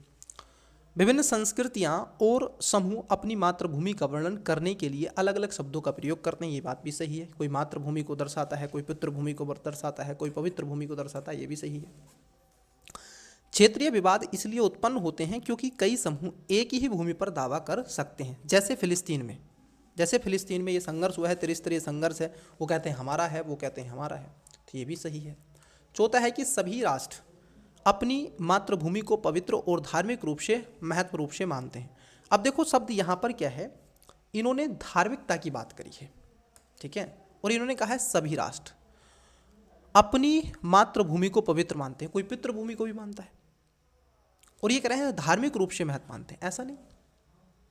क्योंकि कुछ राष्ट्र अपनी मातृभूमि को पवित्र मानते हैं। उदाहरण के लिए आप यहूदियों ने स्वर्ग कहा है, इसी परिच्छेद में नहीं बताता है कि सभी राष्ट्र अपनी भूमि को धार्मिक दृष्टि से सही मानते हैं, सभी नहीं मानते बच्चे, ठीक है। तो चौथा स्टेटमेंट गलत है। अब चौथा स्टेटमेंट गलत है तो जहां 4 है उसको हटा दीजिएगा, राइट आंसर आ जाएगा। ऑप्शन नंबर ए नहीं है, बी नहीं है और डी नहीं है, राइट आंसर है option number C, 1, 2, 3। Next English वाले बच्चे बताइएगा, ये वही क्वेश्चन है, स्टेटमेंट 1 और 2। फिर ये था 30 number, what are the unique value of x and y where x, y are distance natural number. Statement 1 x upon y is even number. Statement 2 x into Y बराबर 16, ठीक है, 8 और 2 आएगा, बता दिए आपको। तो दोनों से इसका आंसर आना चाहिए था। ये पैसेज है, पढ़िएगा। नेशनल जो आपकी definitive with a particularly territory national and however characterise of this है, आप बताइएगा, पढ़िएगा। इन्होंने एग्जाम्पल यहूदी को लिया, फिलिस्तीन।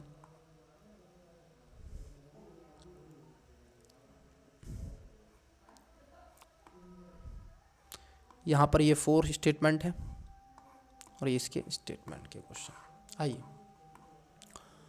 फिर से पूछा आपसे 32 में इस पर ही कि निम्नलिखित में से कौन सा कथन इस परिच्छेद द्वारा संप्रेषित केंद्रीय विचार का सर्वोत्तम रूप दर्शाता है। पहला है कि राष्ट्रीय पहचान मातृभूमि की पूर्व धारणा से गहराई से जुड़ी हुई है, लेकिन क्षेत्रीय दावे अक्सर संघर्षों को जन्म देते हैं। जरा बताइएगा क्या ये इसमें सही हो जाएगा। दूसरे में कह रहे हैं कि प्रत्येक राष्ट्र, समझना यहाँ पर शब्द ही दे दिया गया है, प्रत्येक राष्ट्र अपनी मातृभूमि को पवित्र मानता है तथा उसे धार्मिक महत्व देता है। नहीं, ऐसा नहीं है। फिलिस्तीन का उदाहरण दिया था इन्होंने, बस केवल प्रत्येक का नहीं दिया है, वो माने नहीं माने उस पर है। सी में कह रहे हैं मातृभूमि का विचार कुछ संस्कृतियों के लिए अद्वितीय है और यह सभी देशों पर लागू नहीं होता, ये भी गलत है। राष्ट्रों ने सदैव क्षेत्रीय दावों से संबंधित विवादों को सफलतापूर्वक सुलझाया है, सदैव गलत। पहला एकदम सही है कि राष्ट्रीय पहचान मातृभूमि की पूर्व धारणा से गहराई से जुड़ी हुई है, लेकिन क्षेत्रीय दावे अक्सर संघर्षों को जन्म देते हैं, तो ए इसका करेक्ट आंसर हो जाएगा। नेक्स्ट परिच्छेद है, आइए देखते हैं। हिस्ट्री से परिच्छेद है, स्वतंत्रता के लिए संघर्ष लोगों की अपनी जिंदगी और नियति पर नियंत्रण रखने तथा अपनी पसंद एवं गतिविधियों के जरिए स्वयं को स्वतंत्र रूप से व्यक्त करने का अवसर पाने की इच्छा को दर्शाता है। केवल व्यक्ति ही नहीं बल्कि समाज भी अपनी स्वतंत्रता को महत्व देते हैं तथा अपनी संस्कृति एवं भविष्य की रक्षा करना चाहते हैं। हालांकि लोगों की विविध रुचियों और महत्वाकांक्षाओं को देखते हुए किसी भी तरह से के सामाजिक जीवन के कुछ नियमों एवं विनियमन की आवश्यकता होती है। इन नियमों के लिए व्यक्तियों की स्वतंत्रता पर कुछ प्रतिबंध लगाने की आवश्यकता हो सकती है। इन सब के अलावा लेकिन यह माना जाता है कि ऐसे प्रतिबंध हमें असुरक्षा से भी मुक्त कर सकते हैं और हमें ऐसी परिस्थितियां प्रदान कर सकते हैं जिसमें हम स्वयं को विकसित कर सकें। इसलिए 2 प्रश्न बनाए हैं। आइए 2 प्रश्न देखते हैं। पहला देखिए कौन सा है उसको समझें, फिर दूसरा देखिए। क्वेश्चन नंबर 33 का ध्यान आंसर पहला देखिए। स्वतंत्रता के लिए संघर्ष आत्मनिर्णय और आत्म अभिव्यक्ति की इच्छा से प्रेरित होते हैं। क्या ऐसा है कि स्वतंत्रता के लिए जो संघर्ष होते हैं वो सभी संघर्ष आपके आत्मनिर्णय को बढ़ावा देने का प्रयास करते हैं? बिल्कुल, ये बात आपकी सही हो जाएगी।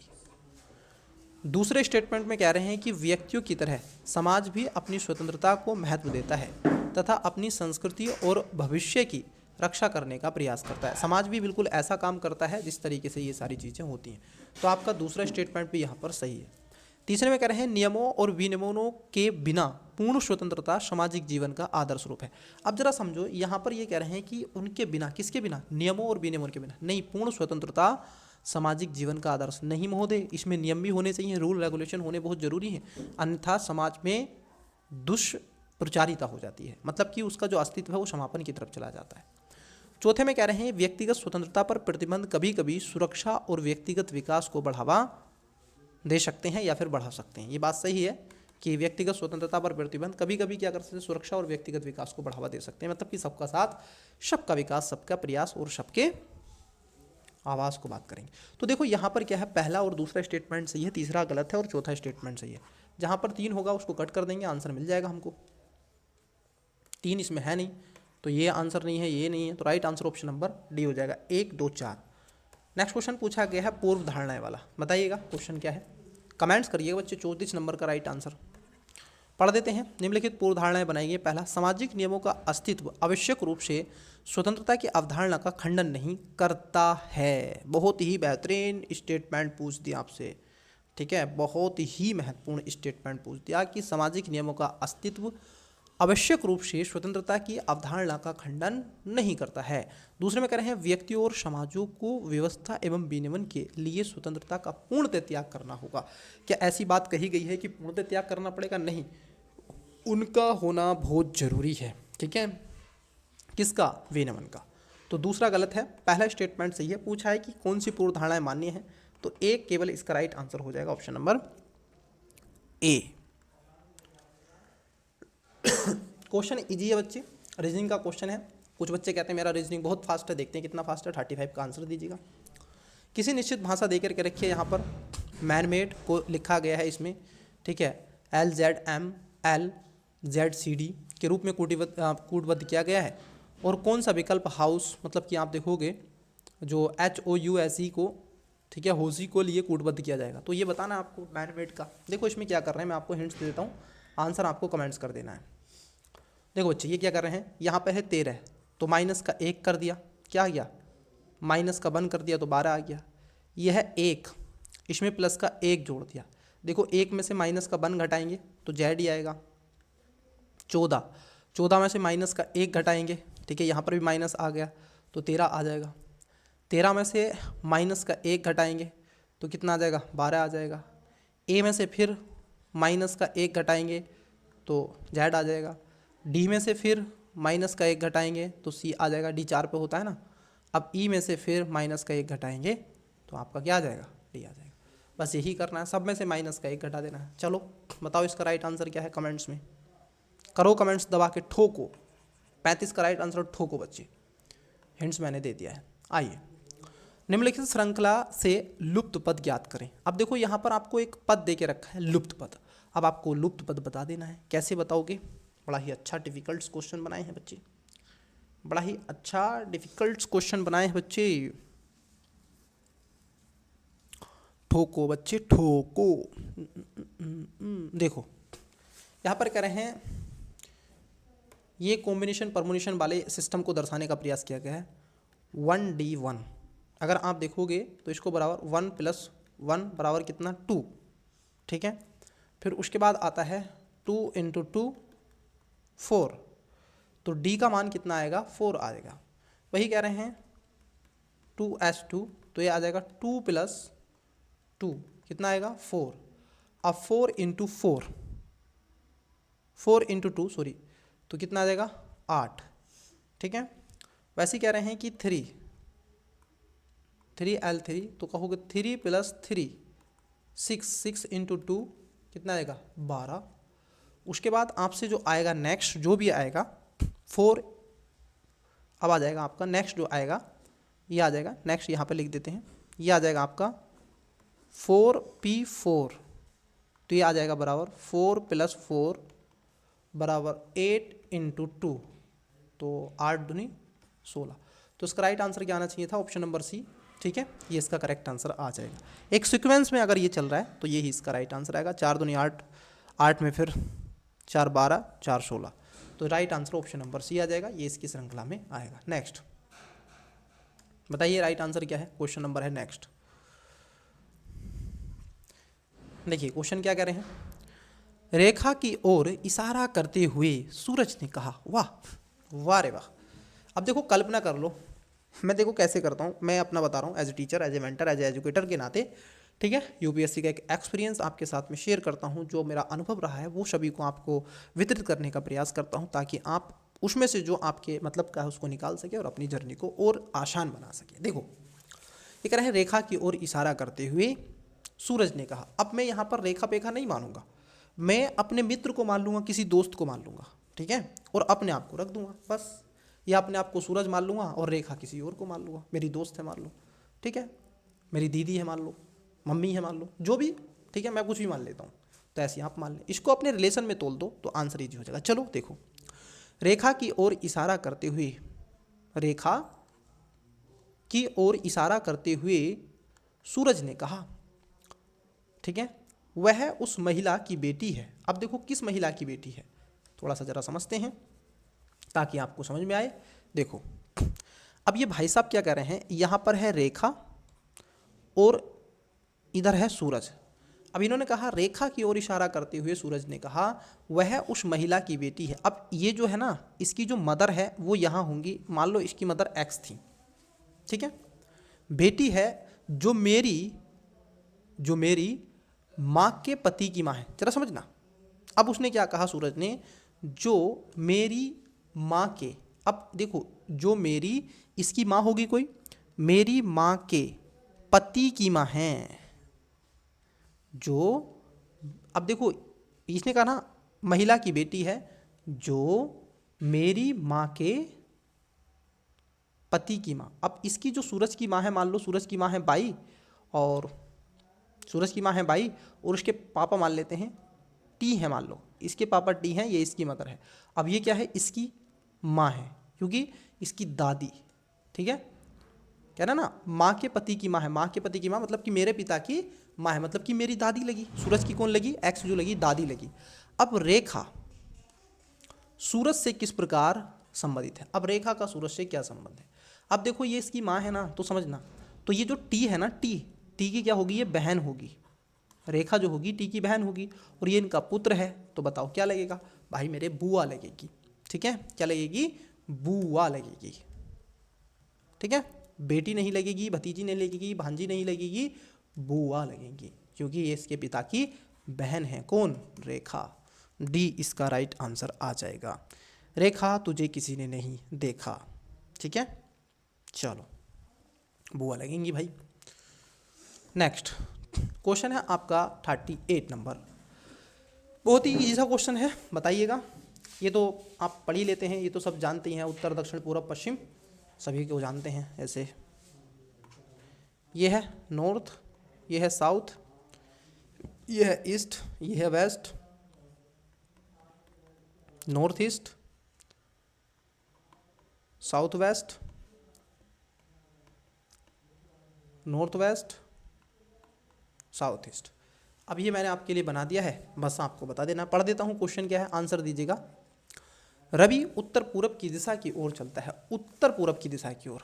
तो रवि किधर चल रहा है, रवि कौन सी दिशा में चलेगा, उत्तर पूरब की दिशा की ओर चलता है। तो रवि यहाँ से चल देता है किधर, उत्तर पूरब की दिशा की तरफ चलता है। ठीक, रवि उत्तर पूरब की दिशा की ओर मुंह करके खड़ा है। ठीक है, वह दक्षिणावर्त दिशा में 90 डिग्री घूमता है। किधर घूमता है, दक्षिणावर्त, फिर वामावर्त। देखो पहले कितना घूमा, 90 घूमता है, फिर वामावर्त 180, मतलब कि पीछे जा रहा है। अब इसमें पीछे जा रहा है, पहले इधर आ गया पीछे, तो 180 माइनस, तो 9 दूनी 18, तो कितना आया, 90 आया। 45, ये 45, तो उसका मुँह इधर आ गया। अब ये जो 90 चला गया, ये वामावर्त गया, ध्यान रखना, किधर चला गया, वामावर्त चला गया। आपको बताना है इसका राइट आंसर। ठीक है, वामावर्त घूमता है, फिर उसी दिशा में 90 और घूमता है। अब फिर 90 घूम जाता है, इससे फिर 45, ये 45, ये तो इधर आ जाएगा मेरा लाल।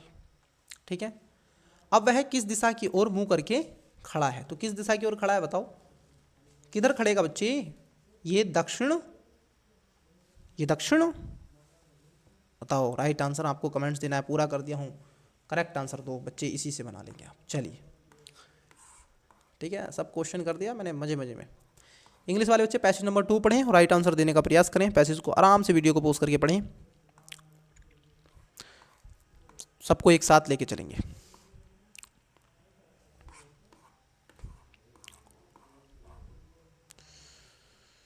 जो भी स्टूडेंट्स इसका पीडीएफ पाना चाहते हैं, देखिए बच्चे,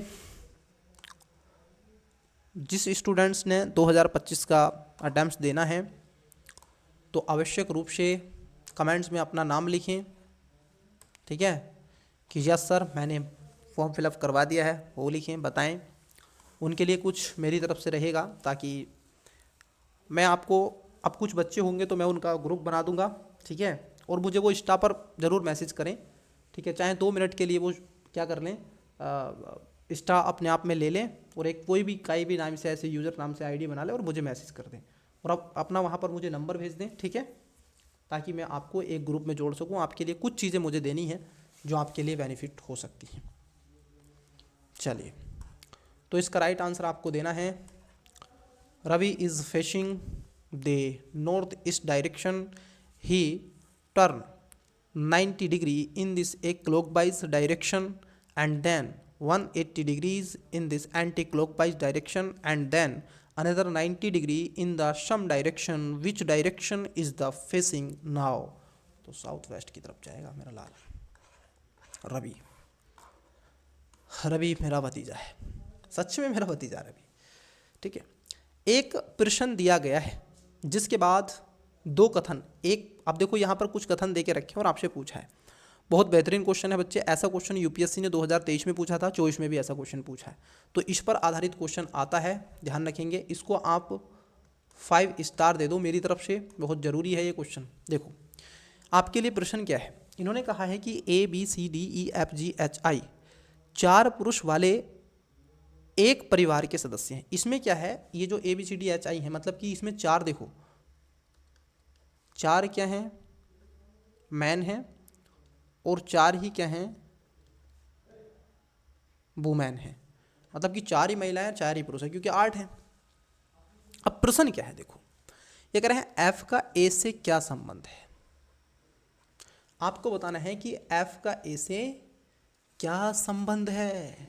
अब कैसे बताएंगे, देखो आपको बता दें बच्चे, देखो अगर कथन 1 है, यहाँ पर F और A ढूंढो। जहाँ कथन 1 में FA है, कहीं पूरे कथन में आपसे FOA नहीं है, तो ये तो आपका गारंटी के साथ नहीं बताएगा। यहाँ पर देखो दूसरे में DE, तो और इसमें FE, और यहाँ पर भी नहीं है। क्या दोनों से इसका आंसर दिया जा सकता है? देखो यहाँ पर A नहीं है, यहाँ पर F नहीं है, यहाँ पर A है। देखो अब कुछ कॉमन वर्ड ढूंढो, कॉमन गिनतियाँ यहाँ पर ढूंढो, तो देखोगे बच्चे यहाँ पर A है, B है, C है और D है। यहाँ पे देखो D हैगा, क्या B है इधर? नहीं, और नहीं है ना C है, तो D हैगा जो इसके रिलेशन को वहाँ पर आई थिंक ले जाएगा। ठीक है, मुझे ऐसा लगता है। बाकी का सोल्व करके देखते हैं ताकि चीज़ हमें मिल सके। चलिए देखते हैं, एक शॉर्ट ट्रिक है, अब दोनों से दे सकते हो आप, क्योंकि डी से कोई ना कोई संबंध तो होगा। चलिए देखते हैं क्या कह रहे हैं। देखो ये कह रहे हैं A B की बहन है, ठीक है। अब यही समस्या है कि हमारे पास में क्या है ना, जगह नहीं होती है, हमें बनानी पड़ती है, और ये हमें जगह बनानी पड़ेगी पता नहीं कब तक। देखो चलो यहाँ पे बना देते हैं, 1 सेकेंड रुकिएगा, जगह बन के रेडी हो गई है, पेज हमने कर लिया है रेडी। चलिए देखिए अब पढ़ते हैं क्वेश्चन को। ये कह रहे हैं A B की बहन है, मतलब कि जो A है ना वो क्या है, B की बहन है, ठीक है। बराबर में रखते हैं, और ये प्लस हो गया, ये माइनस हो गया, जो लेडी है उसको माइनस से करेंगे। A B की बहन है। अब ये कह रहे हैं B C का पुत्र है। अब जो B है ना वो C का पुत्र है, B C का पुत्र है। अभी हमें C का नहीं पता है, C पुरुष है या महिला है, ठीक है। C का विवाह D से हुआ है, और जो C है ना इसका जो विवाह है, सॉरी 1 सेकेंड, ओके, C का जो विवाह है बच्चे ये D के साथ में हुआ है। अब इनमें नहीं पता है ये पुरुष है कि महिला है, ये पुरुष है कि महिला है, इनमें ये हमें खास तौर पर नहीं पता है। मैं यहाँ पे लगाऊंगा ना तो सब पिसन जाएगा, इसलिए मैं नहीं लगा रहा हूँ। तो देखो जो B है वो B क्या हो रहा है, B आप देखोगे पुत्र है किसका, C और D का। ये इनके बच्चे हैं, एक फैमिली बन गई, एक परिवार बन गया। इसमें 2 पुरुष हैं और 2 महिलाएं हैं, ये ध्यान में रखना। अब यहाँ पर देखो D E की बहन है। अब निश्चित हो गया कि D जो है लेडी है और C जो है पुरुष है, ये निश्चित हो गया, क्योंकि D किसकी बहन है, E की बहन है, ठीक है। वही अगर हम देखें E F का पुत्र है। अब E जो है ना F का पुत्र है, तो ये इसका कौन है, भाई है, मतलब कि ये प्लस होगा, दैट्स इट। F का G से विवाह हुआ, F का G से विवाह हुआ, और G H की बहन है, G H की बहन है। अब जरा समझो, हमें नहीं पता कि A B C D का क्या संबंध है, लेकिन आप जरा देखो इनका सबका किसी ना किसी डायरेक्शन में नाता बन रहा है कि नहीं, इन सबका नाता बन रहा है, ठीक है। और यही आपका क्वेश्चन था। अब जरा बता देंगे कि F का A से क्या संबंध है, तो दोनों से हम बता सकते हैं, और बताएं क्या संबंध है। देखो ये इसका भाई है, मतलब कि ये इसके क्या है, पिता हैं, F D के पिता हैं, है कि नहीं, D के पिता हैं। तो और इनका पिता क्या है, देखो ये इसके क्या लगेंगे, दादा। तो समझना यहाँ पर पूछा है F का A से क्या संबंध है, तो F का A से क्या संबंध है, F जो लगेगा ना, F वो कौन लगेगा, F लगेगा दादा। किसका दादा लगेगा, A का, क्योंकि पिता के पिता हैं, ठीक है। तो F का जो A से क्या संबंध है, दादा। और ये कौन है, इनकी पोती है, ठीक है, क्योंकि माइनस है ए। तो ये इसका दोनों से हम आंसर निकाल सकते हैं बच्चे, एक से नहीं निकलेगा। आइए जादू दिखाते हैं, ये लो, चलो, तो दोनों से हम इसका आंसर दे देंगे, एक से आंसर नहीं आएगा। Got it. चलिए, तो ये ध्यान रखेंगे, कॉमन फैक्टर भी आप देख करके इसमें क्या है आंसर बता सकते हैं कि सर यहाँ पर देखो, पहले वाले में देखो डी है और तो कोई संख्या नहीं है, यहाँ पर देखो डी है, तो इसका संबंध तो किसी से ना किसी से होगा, और होगा तो बता सकते हैं दोनों से। तो ये कॉमन फैक्टर भी देख के आप बता सकते थे। तो इसमें क्या है, सी आंसर आ जाएगा कि प्रश्न का उत्तर देने का कथन एक साथ उपयोग करके दिया जा सकता है, लेकिन केवल एक किसी एक कथन का उपयोग करके उत्तर नहीं दिया जा सकता। नेक्स्ट क्वेश्चन नंबर है 40। पढ़िएगा, बड़ा ही अच्छा क्वेश्चन है, और यहाँ पर आपको संबंध बताने हैं, डायरेक्शन इन्होंने बदल दी है, कुछ नहीं करना है, जो चीज़ें पूछी वो बता देंगे। देखो ये कह रहे हैं m प्लस n का अर्थ हो जाता है कि m n की बहन है, ठीक है। चलो आओ क्वेश्चन करने का प्रयास करते हैं। क्वेश्चन नंबर है 40 नंबर। देखो सबसे पहले हम देखेंगे यहाँ पर जैसे जैसे इन्होंने कहा है क्वेश्चन में, यदि प्रश्न को समझो, प्रश्न में कह रहे हैं कि a, अब देखो यहाँ पर m n का अर्थ है कि m जो है m n का पति है। तो देखो a जो है ना, a क्या है यहाँ पे, a b का हस्बैंड है, हस्बैंड, हज का बना दो बैंड, हस्बैंड है, मतलब कि m n का पति है। तो यहाँ पर a जो है b का पति है। माइनस में क्या कह रहे हैं कि इसका अर्थ हो जाता है कि m n का भाई है, मतलब कि जो b है ना वो c का भाई है। सॉरी, m n का अर्थ है कि m n का भाई है, तो जो है ना आपका b c का भाई है। और इन्होंने क्या कह दिया, m n का पति है, तो a b का पति है, और c का b c का भाई है। तो जो c है ना ये इसका भाई हो जाएगा, किसका, b का, ठीक है। तो यहाँ तक हो गया। भाग पे आ जाओ। m n की माता है, मतलब कि जो c है ना वो d की माता है, c d की माता है। गड़बड़ हो गई, पुनः बनाते हैं, एक सेकंड को, थोड़ी मिस्टेक हुई है मुझसे कहीं, इसमें पुनः करते हैं। देखो पुनः करते हैं, कोई दिक्कत नहीं है। देखो गुना का जो निशान है और इन निशानों से यहाँ पर इन्होंने गड़बड़ की है, इसमें क्वेश्चन में इन्होंने गड़बड़ की है, गारंटी के साथ देखते हैं। देखो ये कह रहे हैं कि गुना का जो अर्थ है ना, ये कह रहे हैं m जो है n का पिता है, मतलब कि जो इधर है ना m n का पिता है, ठीक है।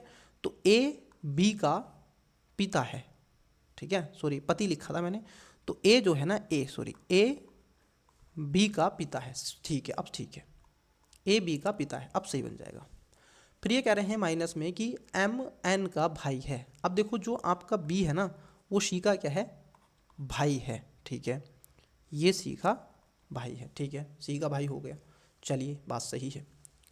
उसके बाद कह रहे हैं कि गुना में, अब गुना को देखो, m n का, m जो है n की माता है, मतलब कि जो c है ना वो d की माता है, c d की माता है, ठीक है, c d की माता है, ओके डन, c d की माता है, ये भी डन हो गया।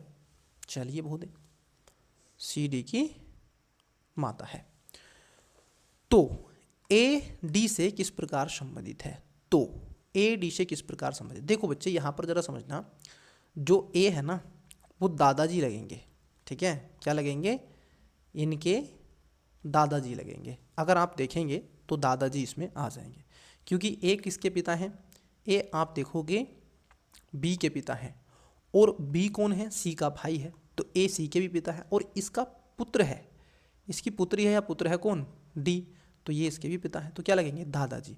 हालांकि इसमें नाना जी लगेंगे, क्योंकि लड़की का है ना, ये c जो है ना लड़की है, ये ध्यान में रखेंगे। इसने बोला है ना कि m c की माता है, तो इसमें बोल दिया ना m जो c की माता, मतलब कि c d की माता है, तो ये लड़की हो गई, तो ये क्या लगे, इसके जो है ना ये इसकी माँ है, ये तो ये जो a जो लगेगा ना इसका नाना लगेगा, नाना जी, मतलब कि ये इनके नाना जी लगेंगे a, लेकिन हम दादाजी को हम इसमें कर देंगे, कोई इसमें दिक्कत नहीं है, ठीक है।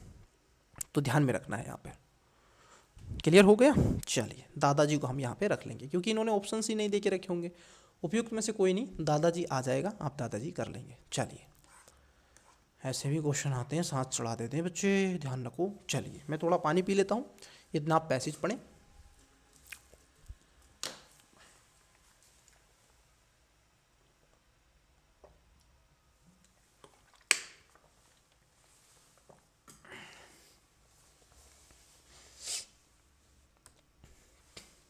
देखिए पैसेज क्या है। चूंकि सरकार के कार्य हमारे जीवन को गहराई से प्रभावित करते हैं। किसके कार्य? सरकार के कार्य। इसलिए हम सरकार की नीतियों और निर्णयों में गहरी रुचि लेते हैं। अपनी मांगों को स्पष्ट करने के लिए हम संगठन बनाते हैं, अभियान चलाते हैं और अन्य लोगों के साथ मिलकर सरकार की नीतियों को प्रभावित करने का प्रयास करते हैं। जब हम सरकार की नीतियों से असहमत होते हैं तो उन्हें बदलने के लिए विरोध प्रदर्शन का आयोजित भी करते हैं। लोकतंत्र में बात ऐसी होती है और तो कहीं नहीं हो सकती। हम अपने जनप्रतिनिधियों के कार्यों पर बहस करते हैं और इस पर चर्चा करते हैं कि भ्रष्टाचार में वृद्धि हुई है या कमी आई है। जिसको हमने चुना है वो भ्रष्टाचारी बन गया या कमी आ गई। ठीक है। हम यह भी प्रश्न उठाते हैं कि क्या भ्रष्टाचार की जड़ों से समाप्त किया जा सकता है? क्या भ्रष्टाचार को जड़ से समाप्त कर सकते हैं कि नहीं? और क्या विशिष्ट समूहों के लिए आरक्षण न्याय संगत है? बिल्कुल करते हैं। इसके अलावा हम यह समझने का प्रयास करते हैं कि कुछ पार्टियां और नेता चुनाव क्यों जीतते हैं। जैसे वर्तमान में ऐसा हो रहा है। ठीक है। मेरा किसी भी पार्टी पर आरोप लगाना या प्रत्यारोप करना औचित्य नहीं है, लेकिन बताना आपको एक उद्देश्य भी है। कुछ पार्टियों के नेता चुनाव क्यों जीतते हैं।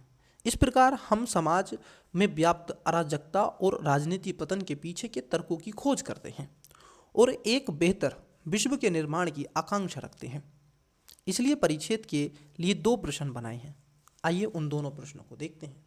बिल्कुल इजी सा है, मैं कहूँगा इतना इजी पैसेज है ये, बहुत इजी पैसेज है। क्योंकि ये पैसेज नहीं, आपका जो चल रहा है वर्तमान में वो है। ठीक है। एक यूपीएससी के एस्पिरेंट्स के लिए तो बहुत इजी है ये वाला पैसेज। तो चलिए देखिए। नागरिक राजनीति प्रक्रिया में सक्रिय रूप से भाग लेते हैं, जिसमें बहस करना, विरोध प्रदर्शन करना और सरकारी कार्यों को प्रभावित करना शामिल होता है। बात सही है। नागरिक ये इस पे काम करते हैं, इसमें चिक चिक के कह रहा है, पहला सही है। सार्वजनिक भागीदारी सरकार की नीतियों और कानूनों के निर्माण में अत्यंत महत्वपूर्ण है। ये बात सही है, क्योंकि सार्वजनिक जो भागीदारी अगर होगी तो उससे तर्क वितर्क होगा, उससे इनोवेशन आएगा। तो ये बात यहाँ पर आपकी सही हो जाएगी। तो यहाँ पर देखोगे दूसरा जो स्टेटमेंट है ये भी सही हो जाएगा। उसके साथ साथ तीसरे में कह रहे हैं सार्वजनिक चर्चाओं में भ्रष्टाचार और आरक्षण ही मुख्य चिंताएं हैं। देखो मुख्य चिंताएं नहीं है, मुख्य चिंताएं कई हैं, कानून हो सकता है, कई हो सकता है, लेकिन हम विचार करते हैं इस पर। सार्वजनिक चर्चाओं में ऐसा नहीं है, आरक्षण की बात करते हैं, भ्रष्टाचार की बात करते हैं, चुनाव यही पार्टी क्यों जीत जाती है इसकी बात करते हैं, विकास की बात करते हैं, कई चीज़ें हम करते हैं। तो ये नहीं है। यहाँ पर जो आपका तीसरा स्टेटमेंट है गलत है। चुनाव और राजनीतिक परिणाम सार्वजनिक चर्चा और विश्लेषण का विषय है। बिल्कुल सही बात है कि कुछ पार्टियां चुनाव जीत जाती हैं और कुछ ही सफल होती हैं, कुछ ही असफल होती हैं। ऐसा क्यों? तो ये भी बात सही है। तो यहाँ पर तीसरा गलत है, 1, 2, 4 सही है। जहाँ 3 है उसको कट कर दो। तो आप देखोगे आंसर सी नहीं है, आंसर डी नहीं है। 1, 3, 4 सही है, तो ऑप्शन हो जाएगा ऑप्शन नंबर आपका 1, 2, 4। तीसरा गलत है इसमें, तो ए इसका करेक्ट आंसर हो जाएगा। चलिए स्टूडेंट्स, इंग्लिश वाले बच्चे बताइएगा करेक्ट आंसर क्या भाई।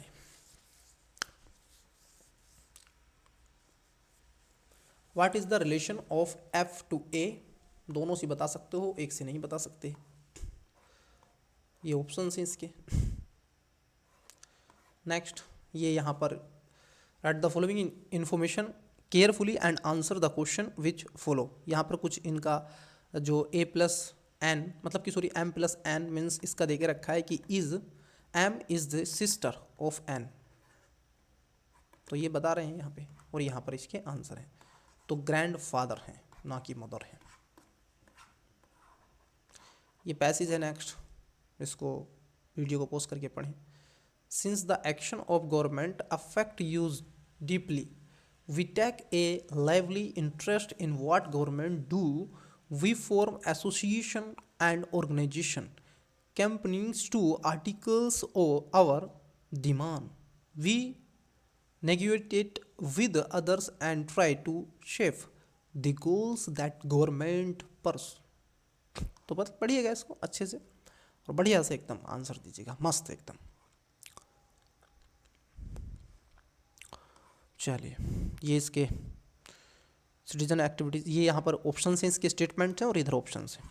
चलिए नेक्स्ट क्वेश्चन लेते हैं। आइए बच्चे, यहाँ पर आपसे परिच्छेद में पूर्व धारणा वाला अजम्पशन वाला क्वेश्चन था। सरकारें सदैव नागरिकों की प्रत्यक्ष मांगों के आधार पर निर्णय लेती है। नहीं, ऐसा नहीं है कि सदैव ऐसे ही काम करेंगी, गलत है। एक लोकतांत्रिक समाज सरकारी नीतियों पर जनता की भागीदारी और बहस को प्रोत्साहित करता है। वैसे तो अगर आप देखोगे इसमें कहीं भी लोकतंत्र की बात तो नहीं की गई है, लेकिन अगर आप इस क्वेश्चन के आधार आयाम को समझेंगे, क्योंकि आप क्यों बहस कर रहे हैं, क्योंकि आप डेमोक्रेटिक वाले राष्ट्र में रहते हैं, इसलिए तो हो रहा है ना, ठीक है। तो इस पर बहस होती है, भागीदारी होती है, जनता की पार्टिसिपेशन होता है। पहला गलत है, दूसरा सही है। तो इसमें पूर्व धारणाएं मान्य पूछी थी, तो इसमें केवल बी आंसर आ जाएगा, ओनली 2। नेक्स्ट परिच्छेद पढ़िएगा। भारत को एक प्रतिस्पर्धी और नवोन्मेषी अर्थव्यवस्था बनाने की आवश्यकता है। अब देखो ये किस पर जा रहा है, ऐसी कॉम्पिटिटिव इकोनॉमी और इनोवेटिव इकोनॉमी बनानी है। किसको, भारत की अर्थव्यवस्था को। तो भारतीय अर्थव्यवस्था पर रहेगा, इकोनॉमी पर बेस्ड आर्टिकल है। हालांकि यह प्रक्रिया आसान नहीं होगी, क्योंकि निवेश के लिए प्रतिस्पर्धा न केवल अन्य उभरती हुई अर्थव्यवस्थाओं के साथ है, बल्कि उन विकसित अर्थव्यवस्थाओं के साथ भी है जो अपने व्यवसाय को घरेलू स्तर पर बनाए रखने के लिए प्रतिबद्ध है। अब देखो इसमें क्या है, अगर आप मान लीजिए प्रतिस्पर्धी बनना चाहते हैं, नवोन्मेषी करना चाहते हैं, इनोवेशन होना चाहिए, इन्वेस्टमेंट होना चाहिए, तो इन्वेस्टमेंट के लिए न केवल आप विकासशील जो उभरती हुई अर्थव्यवस्था है उनके साथ प्रतिस्पर्धा करनी पड़ेगी, बल्कि जो डेवलप कंट्री है उनके साथ भी आपको करनी पड़ेगी, जो अपने व्यवसायों को घरेलू स्तर पर बनाए रखने के लिए प्रतिबद्ध है। इस प्रकार घरेलू आपूर्ति श्रृंखला की क्षमता और लचीलापन बढ़ाने के लिए निजी क्षेत्र द्वारा रणनीति और दीर्घकालिक सोच अपनाना आवश्यक होगा। इसके लिए क्या होगा, हमें लचीलापन लाना पड़ेगा और एक निजी क्षेत्र की रणनीति और दीर्घकालिक सोच को अपनाना पड़ेगा, इसका ये कहना है। उसके बाद ये कह रहे हैं, जहां संभव हो आपूर्ति के वैकल्पिक स्रोतों की पहचान कर उन्हें विकसित करना होगा। मतलब कि संभव हो तो आपूर्ति के जो सप्लाई साइड के कुछ ऐसे और भी ऑप्शंस हो सकते हैं, उनको हम लेकर के आएं, और अल्पकालिक लागत संबंधी विचारों से आगे बढ़कर दीर्घकालिक आर्थिक स्थिरता को ध्यान में रखना होगा। अल्पकाल को नहीं, बल्कि दीर्घकाल की आर्थिक स्थिरता को ध्यान में रख करके करो, ठीक है। चलिए देखो 43 नंबर है क्वेश्चन। आइए पूछा है कि तर्कसंगत रूप से प्रतिवेदित कौन सा प्रतिपादित किया जा सकता है। आइए देखिए, पहले स्टेटमेंट है, फिर ऑप्शंस की तरफ चलेंगे। पहला स्टेटमेंट आपकी स्क्रीन पर, भारत को निवेश आकर्षित करने के लिए अपनी प्रतिस्पर्धात्मकता और नवाचार को बढ़ाना होगा। बात एकदम सही है, क्योंकि जब हम ऐसा करेंगे तो यहाँ पर इन्वेस्टमेंट आएगा ही आएगा। दूसरे में कह रहे हैं, भारत निवेश के लिए न केवल उभरती अर्थव्यवस्थाओं के साथ बल्कि उन्नत अर्थव्यवस्थाओं के साथ भी प्रतिस्पर्धा करता है। और ये बात कही गई है कि यदि भारत को आप देखोगे ये सब करना है तो उन सबसे कंपटीशन है इसका, जो खासतौर पर कैसी अर्थव्यवस्थाएं हैं, उभरती हुई अर्थव्यवस्थाएं हैं, ठीक है। तो दूसरा भी इसमें सही है। तीसरा है, दीर्घकालिक आर्थिक लचीलेपन के लिए घरेलू आपूर्ति श्रृंखला को मजबूत करना महत्वपूर्ण है। कैसी, दीर्घकालिक आर्थिक लचीलेपन के लिए, बिल्कुल सही बात है। वो कैसी होनी चाहिए, दीर्घकालिक होनी चाहिए, लॉन्ग टर्म को रेखांकित करती हो, अल्पकालिक शॉर्ट टर्म ना हो और लचीली हो, ठीक है। और यहाँ पर जो प्राइवेट सेक्टर है, निजी इन्वेस्टमेंट को बढ़ावा देना होगा। चौथे में कह रहे हैं, अल्पकालिक लागत संबंधी विचारों को हमेशा रणनीतिक निवेशों पर प्राथमिकता दी जानी चाहिए। नहीं, उन्होंने अल्पकालिक को कहे ही नहीं, उन्होंने कहा है दीर्घकाल को, और हमेशा की बात नहीं कही है, समय समय पर होगा। तो चौथा यहाँ पर स्टेटमेंट गलत है बच्चे, और पहला दूसरा स्टेटमेंट सही है। तो जहाँ 4 है वो गलत हो जाएगा, आंसर ए नहीं है, बी नहीं है, डी नहीं है। तो करेक्ट आंसर है ऑप्शन नंबर सी, 1, 2, 3। नेक्स्ट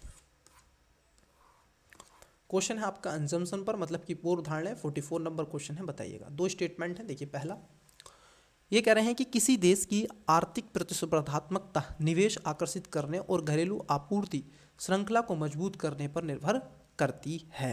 बात तो एकदम क्या है, एकदम सही है बात आपकी। दूसरे में कह रहे हैं कि भारत घरेलू लचीलेपन को मजबूत किए बिना अपने आर्थिक विकास के लिए पूरी तरह से वैश्विक आपूर्ति श्रृंखला पर निर्भर रह सकता है। ऐसा नहीं है कि पूरी तरह से, ऐसे शब्दों को ध्यान रखो। उसको क्या करना पड़ेगा, उसको निजी निवेश को लाना पड़ेगा, अपने ही स्तर पर लाना पड़ेगा, और दीर्घकालिक चीज़ें। तो दूसरा गलत है, पहला सही है। पूछा है कि पूर्व धारणा मान्य है, तो ए इसका करेक्ट आंसर हो जाएगा। नेक्स्ट, क्या ये क्वेश्चन मुझे करवाने की आवश्यकता है या आप ही इस क्वेश्चन को करेंगे? अब लाइव होती तो मैं आपसे कमेंट्स में पूछता, क्योंकि बहुत ही इजी है, जैसे ये आपको दे के रखा है। हम्म।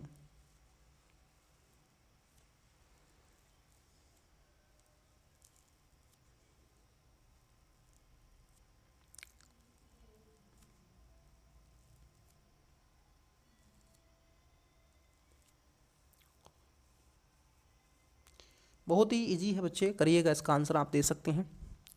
पैटर्न दो तरीके से बनता है इसमें पैटर्न, या तो ऐसे बनेगा या फिर पैटर्न ऐसे बनेगा, या तो ऐसे ऐसे कर रहे होंगे या ये इधर। ठीक है, बनाइएगा, इसका इजी आंसर हो जाएगा। जैसे 20 है, अब 20 को क्या करोगे आप, 5 से भाग करो तो कितना आएगा, 5 चौक 20, 4 आ जाएगा, 3 दूनी 6, 2 से आ जाएगा, योग कर दो उनका, 10 हो जाएगा, है ना। अब ऐसे इसको करो, 9 पंजे 45, ठीक, 9 पंजे 45, इसको करो वैसे इसका आ जाएगा 9 पंजे 45 और 5 दूनी 10, 10 और 9 19, तो आप बता दोगे, कोई दिक्कत है इसमें। जैसे 30 है, 5 छंग 30, 5 से करो और इधर आ जाएगा 14 आना ना, तो 5 छंग 30 हो जाएगा और 4 दूनी 8 हो जाएगा और 8 से 14 होते हैं। ऐसे आप कर लो इसका आंसर। चलिए नेक्स्ट बताइएगा इसका 45 का करेक्ट आंसर। मैंने आपको बता तो दिया, आप क्या ही बताओगे आप। चलिए आइए देखो, क्वेश्चन नंबर है आपका 46। हम इसमें 50 क्वेश्चन की उम्मीद करेंगे कि 50 क्वेश्चन हो सके, क्योंकि बच्चे आप कितना ही कर लो, मैथ है, कॉम्प्रहेंसिव है, तो थोड़ा टाइम लगता है इसमें। ठीक है, ये जीएस का नहीं है, जीएस में थोड़ा कम टाइम लगता है क्योंकि समझाना पड़ता है इसमें थोड़ा। देखो 46 नंबर है कि एक कथन के बाद 2 पूर्व धारणाएं पूछी गई हैं। आइए समझते हैं जरा इसको, 46 नंबर को। कथन आपका है इधर, अमेजन वर्षावन क्षेत्र में वनों की कटाई ने महत्वपूर्ण जैव विविधता के नुकसान का कारण बना है। मतलब कि अमेजन वनों की कटाई में, वनों की कटाई से क्या हुआ है, जैव विविधता के नुकसान का कारण बना है और स्थानीय जलवायु को बाधित भी किया है, जिसके परिणाम स्वरूप असामान्य वर्षा पैटर्न उत्पन्न हुए हैं और अनगिनत प्रजातियों के आवास में परिवर्तन आया है। मतलब कि आपने अमेजन वनों को काटा और जैसे ही काटा वहाँ की पूरी जो इकोसिस्टम था वो पूरा का पूरा बिगड़ गया है, डिस्टर्ब हो गया है। अब पूर्व धारणाएं देखो, 2 पूर्व धारणाएं हैं, कौन सी हैं जरा समझो, निकल रही हैं या ना। पहला कह रहे हैं ये, ठीक है, पहली में आपसे एक पूछा जा रहा है कि अमेजन वर्षा वन में वनों की कटाई वैश्विक स्तर पर जलवायु परिवर्तन में सीधा योगदान देती हैं। क्या इनसे वैश्विक परिवर्तन में सीधा योगदान आएगा या नहीं, ये पूछा है। अगर आपने थोड़ा भी ऑब्जर्व किया होगा, देखो यहाँ पर क्या कह रहे हैं, इन्होंने वैश्विक की तो बात यहाँ पर की नहीं है, पूरे इसमें पैसेज में नहीं है, बल्कि कहाँ पर है, स्थानीय जलवायु को बाधित किया। और ये क्या कह रहे हैं, अमेजन वर्षा वनों की कटाई के वैश्विक स्तर पर जलवायु परिवर्तन में सीधे योगदान, नहीं, गलत। दूसरे में कह रहे हैं कि अमेजन क्षेत्र की स्थानीय जलवायु इसकी जैव विविधता और वन आवरण में परिवर्तन के लिए संवेदनशील है। बिल्कुल ये बात सही है। तो पहला स्टेटमेंट गलत है, दूसरा स्टेटमेंट सही है। पूछा है कि कौन सी अंतर्निहित है, तो केवल पूर्ण धारणा दूसरी अंतर्निहित हो जाती है। आइए बच्चे, इंग्लिश माध्यम वाले स्टूडेंट्स, ये पैसेज वाले पर आधारित था। यहाँ पर सेकंड पैसेज है, पढ़िएगा इसको। India needs to become a competitive and innovative economy.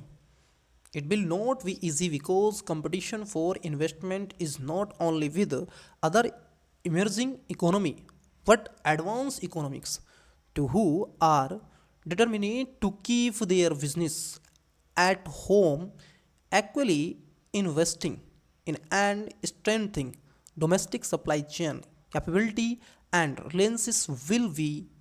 तो आप पढ़ें इसको पूर्ण रूप से, यहाँ पर इसके स्टेटमेंट दे के रखे हैं, ये ऑप्शंस हैं इसके। इधर अजम्पशन पूछा था, ठीक है, ये a countries economic competitiveness depends on both aggressive investment and strengthening domestic supply chain. ये बताओ इसका करेक्ट आंसर क्या है। ये जो मैंने अभी करवा दिया है, ये तो जो कि आपका स्टेटमेंट था, इन रीजन ऑफ अमेजन जो रेन फॉरेस्ट था उसको deforestation has led to this a loss of visual biodiversity and has disrupted the local climate, causing irregular rainfall pattern and altering the habitats of countless species। तो पहला नहीं निकलेगा, second निकल आएगा इस पे। चलिए, वाह, मिरर में आपको बताना है, ये तो इजी है। देखो ऐसे जो क्वेश्चन है ना, इन पे तो आप सभी जानते हैं, मैं ये उम्मीद ही करके चलूँगा कि ये तो भाई आपको आते होंगे। अगर ये नहीं आएंगे ना तो भाई फिर मत दो एग्ज़ाम, ये नहीं आएंगे तो फिर एग्ज़ाम मत दो। मिरर पे आधारित है तो ए देखो कैसा बनेगा, ए भी उल्टा बनेगा, ठीक है। ए कैसा बनेगा, ए इस तरीके से बनेगा, ऐसे कुछ उल्टा 6 बना दो इसको, तो ए कुछ इस तरीके से आपका बन जाएगा, ये ए हो जाएगा। अब 2 है ना, 2 भी उल्टा बनेगा, तो 2 कैसे बनेगा, 2 ऐसे बनेगा, 2 ये 2 बन जाएगा। ये कह रहे हैं 3 भी उल्टा बनेगा, 3 कैसे बनेगा, 3 ऐसे बनेगा। अब देखो कई में क्या ना ऐसे दे के रखा है। फिर 9 है, 9 ऐसे बनेगा, कई में 9 पलट ही दिए हैं, ठीक है। तो ये इसका आंसर आना चाहिए था, ऑप्शन नंबर सी इसका करेक्ट आंसर आएगा। इजी सी बात है बस। फिर उसके बाद में के है, के भी उल्टा बनेगा ऐसे। फिर एच है, एच ऐसे बन जाएगा। फिर बाई है, तो बाई तो ऐसे ही रहेगा, तो ये इसका आंसर आ जाएगा, मतलब कि सी। नेक्स्ट, ये कह रहे हैं व्यंजन है आपका 10 star 2 star 4 star 3 star. Star में स्टार को किसी भी संख्या से आप प्लस माइनस मल्टीप्लिकेशन में से अधिकतम 2 बार चुना जाता है। व्यंजन का सबसे छोटा ऋणात्मक मान क्या है? और ऐसा ही यूपीएससी ने क्वेश्चन 2024 में पूछा था। केवल 2 बार आपको चुनना है, कोई से भी पार्ट को आप चुन लो। चलो चुनते हैं, आप भी चुनो, मैं भी चुनता हूँ। चलिए देखिए, देखो सीसैट की क्लासेस में पेन पेंसिल लेकर के बैठा करो, पेपर लेकर के बैठो करो, उससे बहुत आपको हेल्प मिलती है। आओ देखो, पहले देख रहे हैं, यहाँ पर कह रहे हैं कि इसमें से 2 आप कोई भी ले सकते हो मल्टीपल। मैंने कहा 10 जगह छोड़ देते हैं, 2 4 3 4, ये इन्होंने कहा है। ये पूछा है कि व्यंजन का सबसे छोटा गैर ऋणात्मक, मतलब कि सबसे छोटा क्या होगा, ऋणात्मक तो नहीं हो सकता। तो यहाँ पर अब देखो, अब ये भी हो गया, सबसे छोटा कौन सा होगा? या तो भाई देखो, अभी 10 से तो बड़ा ही होगा, या तो 10 होगा, 11 होगा, 12 होगा, 13 होगा, 14 होगा, बस इससे ऊपर भी नहीं जाएगा। अब ऑप्शन क्या उठोगे, हम चल रहे हैं। तो देखो सबसे पहले हम क्या लेंगे, इसमें यहाँ पर ले लेते हैं गुणा का, ठीक है। पेन का कलर चेंज कर लेता हूँ ताकि आपको, यहाँ पर ले लेते हैं इनटू, गुणा का निशान ले लिए, ठीक है। फिर उसके बाद में हम क्या लेंगे, यहाँ पर ले लेते हैं माइनस का, ठीक है, एक बार माइनस का ले लेते हैं। अब यहाँ पर क्या ले लेते हैं, गुणा का निशान ले लेते हैं, और यहाँ पर ले लेते हैं प्लस का, ठीक है। एक मान को अधिकतम 2 बार ले सकते हैं, ठीक है। तो 2 हमने ले लिए, क्या मल्टीप्लिकेशन 2। अब देखो सबसे पहले गुणा कर लेते हैं, तो इसको गुणा करो। जब आप गुणा करोगे तो ये हो जाएगा 10 दूनी 20 माइनस कितना हो जाएगा, 4 तिया 12 प्लस 4। अब आप करो, इसको करो। अब देखो ये हो जाएगा प्लस प्लस का, इसको प्लस कर लो, तो ये प्लस प्लस एक तरफ कर लो, 24 माइनस 12 बराबर 12। तो कितना आ जाएगा, सबसे छोटा मान 12 इसमें आएगा। आप बताइए, आपका कुछ और आ रहा है तो आप बताइए। तो इसमें सबसे छोटा मान क्या आएगा, 12 आएगा, ठीक है। तो डी इसका बच्चे क्या हो जाएगा, करेक्ट आंसर हो जाएगा। चलिए नेक्स्ट क्वेश्चन की तरफ चलते हैं। आज की क्लास का सेकंड लास्ट क्वेश्चन है। मैं आज की क्लास में केवल 50 क्वेश्चन करूँगा, 30 क्वेश्चन एक और पार्ट हम लेंगे, नहीं तो बहुत बड़ी क्लास हो जाएगी ये, ठीक है। चलिए देखिए, एक कपड़े ब्रांड कंपनी ने सेट पर 7 खरीदे, 1 मुफ्त पाएँ, मतलब कि आपने 7 ले लो 1 मुफ्त में ले जाओ, ऐसे ये कर रहे हैं। तो देखो 7 खरीदे 1 मुफ्त, तो ये मतलब कि टोटल टी शर्टें कितनी खरीदी हैं, 8, 1/8, ठीक है। ऑफर दिया है, अमन ने 7 टी शर्ट खरीदी और उसे 1 टी शर्ट मुफ्त में मिल गई, तो कंपनी द्वारा दी गई छूट प्रतिशत ज्ञात करो। इजी सा क्वेश्चन है, इससे इजी क्या ही ले सकते हो जीवन में। मुझे लगता है कि अगर इससे इजी आपने अगर कुछ मांगा तो भगवान भी माफ़ नहीं करेगा। तो बताइएगा, देखो 7 उसको मिल रही थी तो 1 और उसको मिल गई, बस कुछ नहीं करना है बच्चे, कर दो। यही चीज़ें हैं आपके पास में, इसको कर दो 4 दूनी 8, ये हो जाएगा 25, ये हो जाएगा 12.5%। इससे इजी कुछ नहीं होगा, नहीं तो भगवान माफ़ नहीं करेगा आपको। मुझे ऐसा लगता है, क्योंकि एक मुफ्त में आपको मिल रहा है। तो ऐसे परसेंटेज के सवाल भी आपसे पूछे जाते हैं। बिल्कुल मैं दिखाऊंगा जब आपके यूपीएससी के पीवाईक्यू आपसे डिस्कस करेंगे, तो ये क्वेश्चन आपको दिखाएंगे। 2018-19 में ऐसा क्वेश्चन आया है, ठीक है। तो यूपीएससी है जनाब, कुछ भी पूछ सकता है। बहुत बढ़िया क्वेश्चन पूछे हैं और बहुत अच्छा क्वेश्चन उन्होंने पूछा है, ताकि इसका आंसर आप दे सकें। 50 नंबर का क्वेश्चन है। मैं ये आपसे उम्मीद करके चलता हूँ कि आपका अप्रोच तो इतना डेवलप हो ही गया है। क्वेश्चन नंबर ये आप 50 दीजिए। यदि किसी निश्चित कूट में, मतलब कि मंडे को 99 और रैट को 132 के रूप में कूटीबद्ध किया जाता है, तो उस भाषा में टेस्ट के लिए कूट क्या होगा? तो आपको बताना है। ऑप्शन नंबर ए 352, बी में बता रहे हैं कि 200, सी में 110 और डी में कह रहे हैं 99। तो बच्चे वीडियो को पॉज करके इसका राइट आंसर आवश्यक रूप से दें। आज की क्लासेस में स्टूडेंट्स हम इतना ही रहने देते हैं, ठीक है। आज की क्लासेस में इतना ही रहने देते हैं। इसका एक और पार्ट लेंगे जिसमें आपके 30 क्वेश्चन आपसे कवर करवाएंगे, ठीक है।